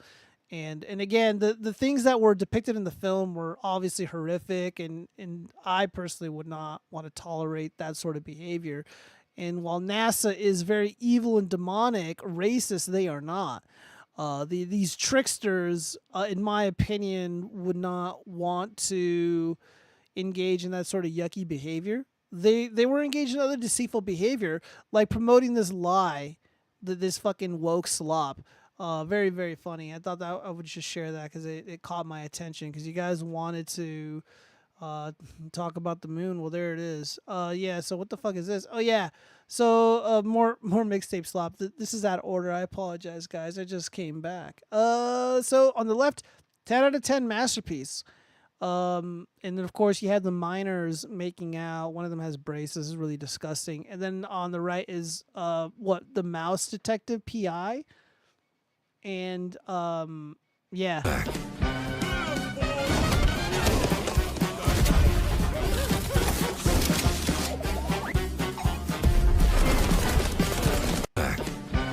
So on the right you have like an actual video game where like and it has like really, really interesting art, the kind of art you haven't really seen in a long time. And on the left, they're just like, this is like the only interactive part of the game. Disgusting. Let's see. Let me read some of this stuff. What's going on, Pale Rider? Welcome back. Don't let Gio lie to you. He's the biggest NASA bro out there. Just a vow, City Dispatch. Delete that. Let's see. Women and Magic Americans are oppressed. The only thing missing from this movie is they are lesbians. They probably are too, but I didn't bother to find out because the plot is garbage, not worth anything. Yeah, I never watched Hidden Figures because I don't like to watch the slop. I don't like to be like, I like that film is obviously like anti-white propaganda, and I'm just not gonna watch that. Dude, let's talk about the moon. So about these women. Well, it's about the moon. The whole movie is about getting the white man on the moon. She. But I can't because I got to spend an hour of my lunch going to the color restroom. All right, so what the fuck is this? I was gonna talk about a little bit of the 49 adult literacy statistics for 2026 because a lot of this stuff is pretty bad. Oh man, yeah, but I just don't have the time, you guys, because we're fast approaching 2 hours. Oh yeah, this video is about like an incel and how the feds rolled up on him, and yeah, I just can't, guys. I just can't. I don't know what this shit is. Oh, this is a consume sin. I need to reset up the thing for it. Here, I'll play the music, I guess. Let me see. Where's my soundboard? I have my soundboard right here, I think. No, I don't. What the fuck? Hold up. I am disappointed. Oh no, here we go. All right, gather around, children. So, this low effort consumes sin. The He-Man movie is coming out. Here, let me lower this audio. It's a little too loud.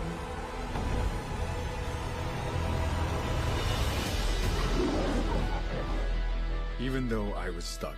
Oh my god. Yeah, do you guys like microplastics in your popcorn? You fucking consume whores. Light years away on Earth. Alright, that does look actually kind of cool. Urge to consume sin, very strong.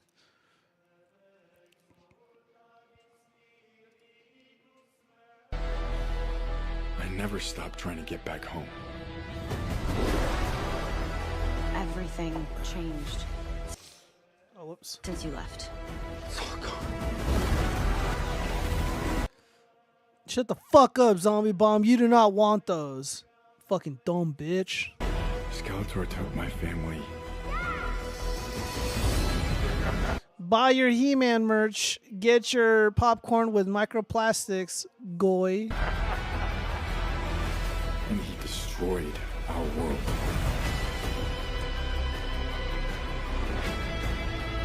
It's not my fault. Yeah, dude, like if I saw one of my friends walking around with a fucking plastic sword at the movie theater, I would I'd just fucking leave. Be like, I don't want to be around you, bro. You're kind of an F-slur. You're embarrassing me. I know how it feels to fail. Take the sword. Oh no, get your stuffed animal He-Man merch. Oh, Jesus Christ. Alright, well that's enough of that. Jesus Christ. I think that's the only consume sin that I have. Alright, well let's get into some of the 304 stuff really quick. Let's see, do I gotta adjust this? Oh boy. Dear Abby, my boyfriend refuses to work or quit drugs. Now I'm stuck paying his mortgage. To the man that this story is about, all I have to say is based. Unbelievably based. Wish that could be me, but I'm a fucking idiot. I am a 59-year-old divorced woman living with my 54-year-old boyfriend. We have lived together for 7 months. He purchased the home we live in. Since we have lived here, I have made all the house payments. I also pay for the internet, utilities, and all the groceries. We have 4 cats and 5 dogs between us. I feel like I'm supporting him. This was supposed to be a partnership in which we share the bills. He quit his manufacturing job to go to school for a commercial driver's license. It lasted a month, but then he couldn't find a better paying job because of things on his driving record from many years ago. After he finally got a job, his employer surprised him with a drug test. He failed because he tested positive for marijuana. He said he smokes marijuana to cope with PTSD from his childhood. His employer said he'd rehire him when he got treatment at a clinic, but he started smoking again as soon as he got out. He can't go back to work until he's clean. He can only do a drug test with a male watching to ensure the protocol of the CDL federal requirements. In addition, he has a $1,000 a month truck payment and is behind on that. He will probably lose the truck and expect to drive my car. I refuse to allow him to run my car into the ground. I feel, stop paying his bills. It's his house. You can always leave. Again, this is such a stupid problem. Dude, shout out to all the broke boys out there living their best, neat life. I'm a little jealous. I'm not going to bother reading what Abby says because I'm sure it's going to be dumb. The obvious remedy is just fucking leave because it's his house, not yours. What are you thinking, girl? All right, so what do we got here? Woman calls husband controlling and insecure because he questioned her all-girls trip after overhearing her friends on the phone telling her not to forget to pack condoms. Well, let's see which side we're going to take. I couldn't go on holiday last year and you're trying to tell me I can't go on holiday this year. I've never once said you can't go on holiday. I'm just saying, I think it's a little bit weird how you're going to Marbella on bank holiday weekend with all your single friends. Why should I miss out because you're having a little tantrum? And why am I having a tantrum? Because I can hear you on the phone in the other room on loudspeaker and your friends saying don't forget to pack condoms. It's called banter. It's not banter, it's disrespectful. And then she's saying to you, oh, I've been there before, all the men are fit and they don't wear their tops. Why are you being so insecure? I'm not insecure. Why don't you want to go on holiday with me? Because you want to go places like Cornwall because that's where you went when you were a kid. Yeah, Cornwall's beautiful. If I wear a bikini in Cornwall, I'll get pneumonia. No, you won't, because in the summer it sometimes gets up to like 23 degrees. Anyway, I'm done talking about it now. I'm going whether you like it or not. Stop being controlling. You say I'm controlling, like as if I'm the only one that thinks it, but I've spoke to my mum. Yeah, dude, break up with her. Yeah, break up with her and leave. That's all you can do. Dude, she's gonna pack condoms. She's gonna get her fucking guts rearranged. You're obvious, dude. What you should do is say, no, you're not doing this. I'm not comfortable with this. This isn't happening. You need to choose right, because again, like, if the roles are reversed, and he's like, yo, dude, don't forget to pack the condoms, Jim, because you're gonna be fucking the whole time. And then she hears it, she's like, oh fuck no, you're not. She's gonna grab the guy by the dick and bring him back into the house. You're like, you're not going out there with this. Yeah, dude, I would just break up with her. I'd be like, no, I know what you said. And dude, that what she just said again, just psycho behavior. That's what Jeremy from the Quartering said when people were calling him out for making all those creepy comments about like little girls and like the women saying like, oh, she's got kids with her. That's how you know she's down to fuck. He's like, guys, it's just banter, bro. It's just like normie banter. No. Normal dudes don't talk like that. I've never heard a guy talk like that except for once. And that dude got bounced out of a bar. I didn't know him. My friends knew him. And I'm just like, yeah, I don't want to be around people like that.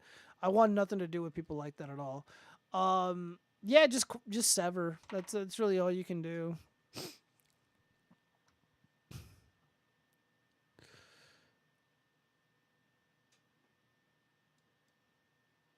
All right, let me read some of these comments. Dude, who goes to the movies these days? I'm a bloody pirate. Yeah, I'm a pirate. I'm a pirate too. If I was on a day, I'd go. If I was with a group of friends, I would go. Every now and then, we all go and see a movie together. But it's not too often because, again, most movies are dog shit. There's just nothing really worth going out and seeing. I'm kind of tired of all the nostalgia slop. Yeah, a lot of the nostalgia slop is just, it's not good. Jay would love all the consume since happening at Comic-Con. I don't know what you mean by that. Drugs are bad. Okay, yes they are. I would have mindlessly consume his this He-Man isn't woke and is faithful to the original source. I used to love He-Man back in the day. He was a good male role model. I'm not against He-Man itself. It was more just like buying all the plastic shit. It's kind of weird. But hopefully, look, it kind of looked cool. The little castle thingy kind of looked cool. But microplastics in the popcorn, kind of against that. 9 pets, Jesus, those fuckers aren't cheap. No, they're not. But Chad, I can't leave. I saw this one. It is about HMT. I'm calling it. Stop being a simp and dump the bitch while you still have your dignity. Yeah, dude. Personally, if I was in this situation, I would just leave. I would probably wait for her to be gone. Or you know what? No. Here's what I would do.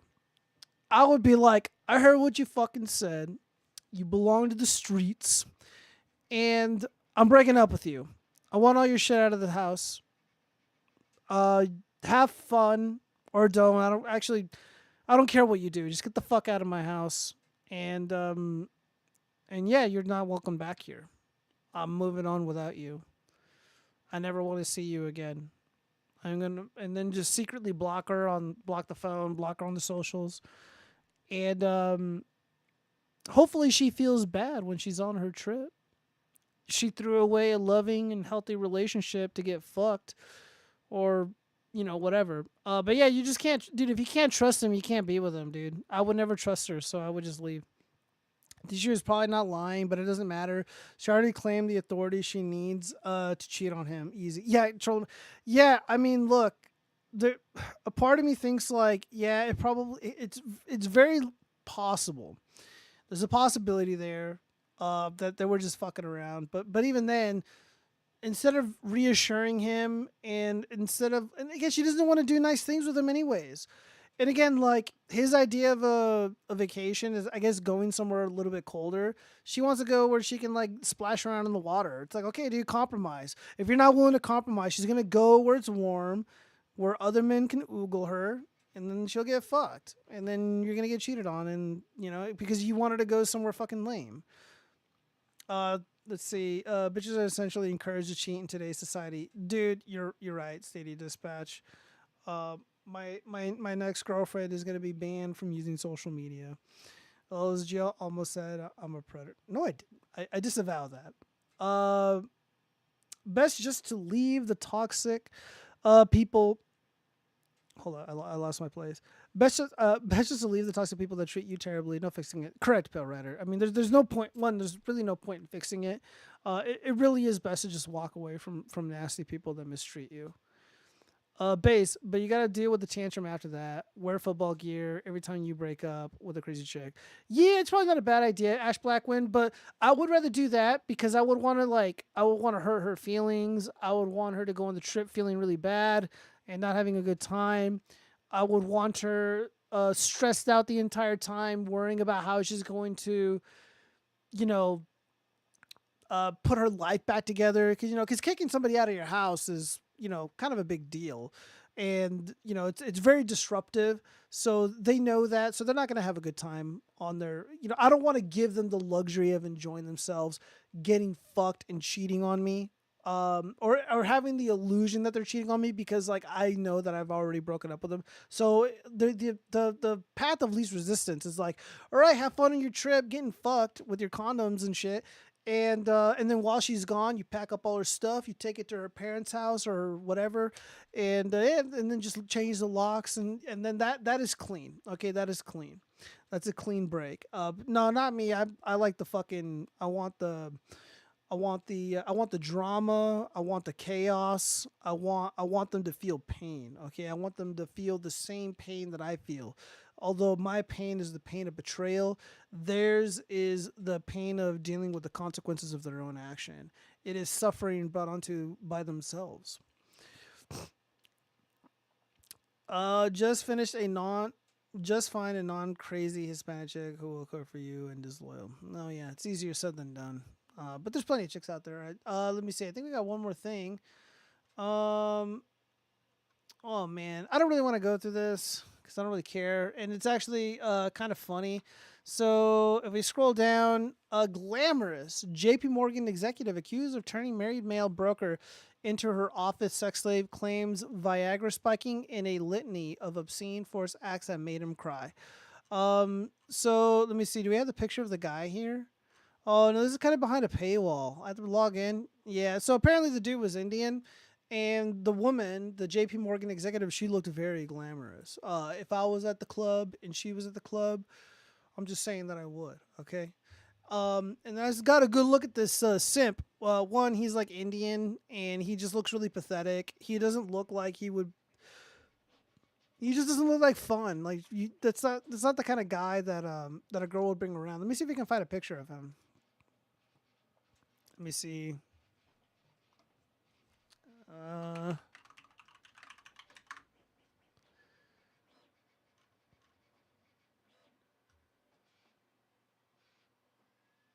Yeah, so people were pretending that this really happened, and of course it didn't. Yeah, so this is fucking dork right here. This Indian dude.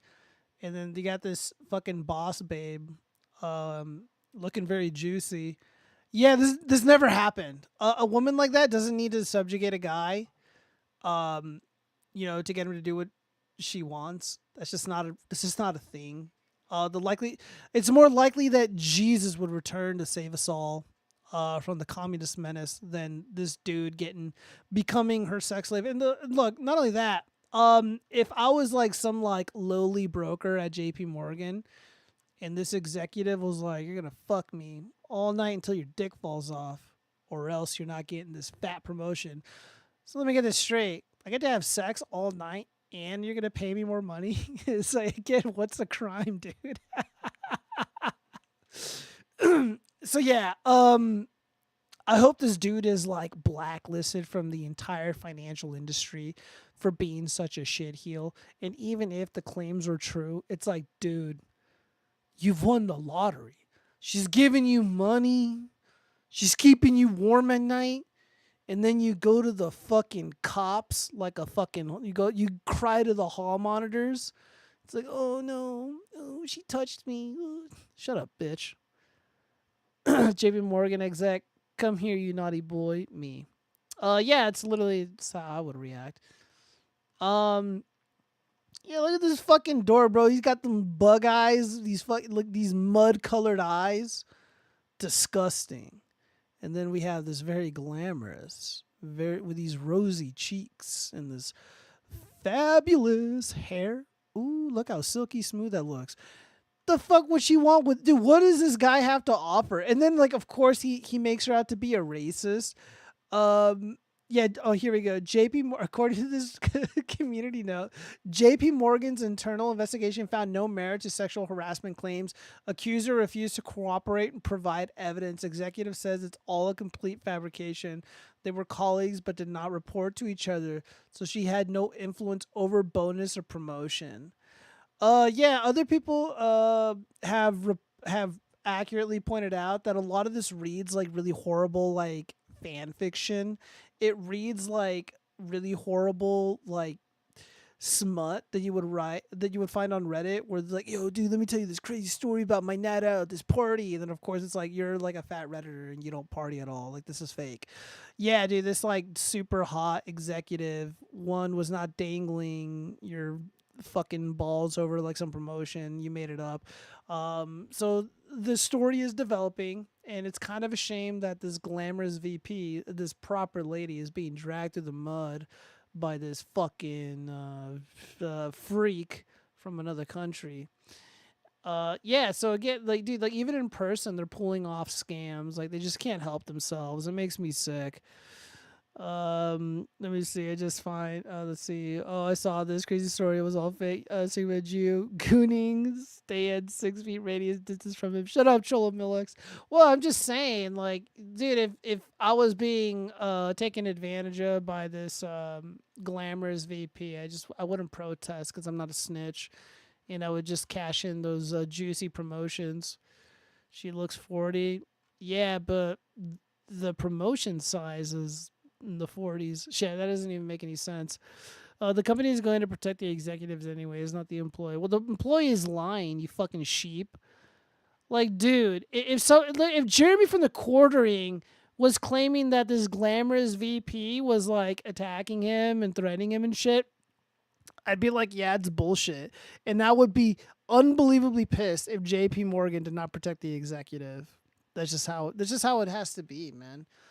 You can't fucking trust these stupid shit heel employees, these fucking wagies trying to take advantage of these glamorous VPs and executives because I don't know, they're bored and they just want to cash in. No, I want to live in a high trust society, and I don't want to live in a society where these mud-eyed colored poop demons get to just spew lies about innocent people. Fuck that, and fuck this guy. He's a bitch, dude. And even then, like, okay, like, she's like she's like, I don't know, being really rough with you, and she's making you her sex slave, and like your reaction isn't to fight back, it's to cry like a little bitch. I can believe that part. Why her tits out? Because she's a glamorous VP. That's why her tits are out. I'm just saying in general, that's how it works, even if it was true. Shut up, bitch. Shut the fuck up. You fucking... I'm gonna put you in a fucking cage, Wagey. Dude, I'm just saying, like, dude, snitches get stitches, bro. Snitches get stitches. Let's see. Blank are going to try to do shit like this. They are constantly aroused and have no self-control and want white women. They scam constantly. Buckaroo Banzai. I'm not going to respond, but I acknowledge what you just said. Us plebs would never understand. I know, right? Well, guys, so the show is about 2 hours. Did pretty good. I'm hoping that nothing bad comes about talking about Jeremy from the Quartering, but I think I was pretty fair. I think I was pretty nuanced. And yeah, like Air July, I'm going to be moving differently and just not really getting mixed up with a lot of these influencers. I mean, that's really the thing, guys. I mean, there's a lot of people out there that want to take advantage of young people. They want to take advantage of the poor. They want to take advantage of like lonely nerds, and that's not really what I'm about. I just want to make content and help people and just fuck around and make jokes and shit. It's how I get my cheap juvenile kicks from, So yeah, guys. What's up, Hinnick to do? See, Puniti G Goy. Okay. Dude, you guys pick a lane. Either I'm Juo or Goyo. Okay, I can't be both. Also, sex sells, so invest wisely. Yes, correct. So yeah, hopefully this week is jam packed with a bunch of excitement and drama to kind of go over it. Us greenskins got to stick together. You know, we absolutely have to stick together. If anybody also wants to DM me, under Chronic's new YouTube channel, if he even makes one, let me know. Just like how you took advantage of them puppets. Disavow. All right. I've done no such thing. Also, check out Fleece and Bolter, making content over there. And I'm also going to be working on the fake hate crime docuseries once and for all. Instead of just saying instead of just like promoting it and talking about it, like I'm actually going to be doing it because I've learned DaVinci Resolve. I've even like configured. I wish I could show you the camera down here, but I don't have a camera. I set up my stream decks, and I'm able to use like the knobs and all this stuff to control DaVinci Resolve, and I've been getting pretty good. I've been getting pretty decent, and I'm really proud of myself. Gio, did you take a bath? No, not yet, but I should. Let's see. You made me miss the stream. How did I make you miss the stream? I told you, like, I'm gonna be streaming. I made an announcement and everything. Under Chronic is only on Rumble at the moment. He said he'd let us know. Okay. I'm gonna DM him because we've been messaging each other. The puppets are the alphas. Geo is the beta. Disavow. All right, everybody. Thank you so much for joining me on the Watchfrogs. Don't forget to like, comment, and subscribe if you enjoyed the show. Also, second channel, link in the description. Fleece and Bolter, where we have adorable puppet shorts. We have lore videos for the Trench Crusade and Dawn of War 40k series, and music to listen to while slaying space orcs. Okay, call it the Juio Files. No, he's moved the color puppet, so it stopped talking about the color puppet. What am I reading? I'm a replay cell, but I'm already late to the Chronicle Rumble, so I stayed here and watch it later. Okay. Yeah, well, I appreciate everybody who likes, comments, and subscribes, and everybody who joined me tonight. I gotta fix some things, but other than that, everything went perfectly. All right, everybody, peace out.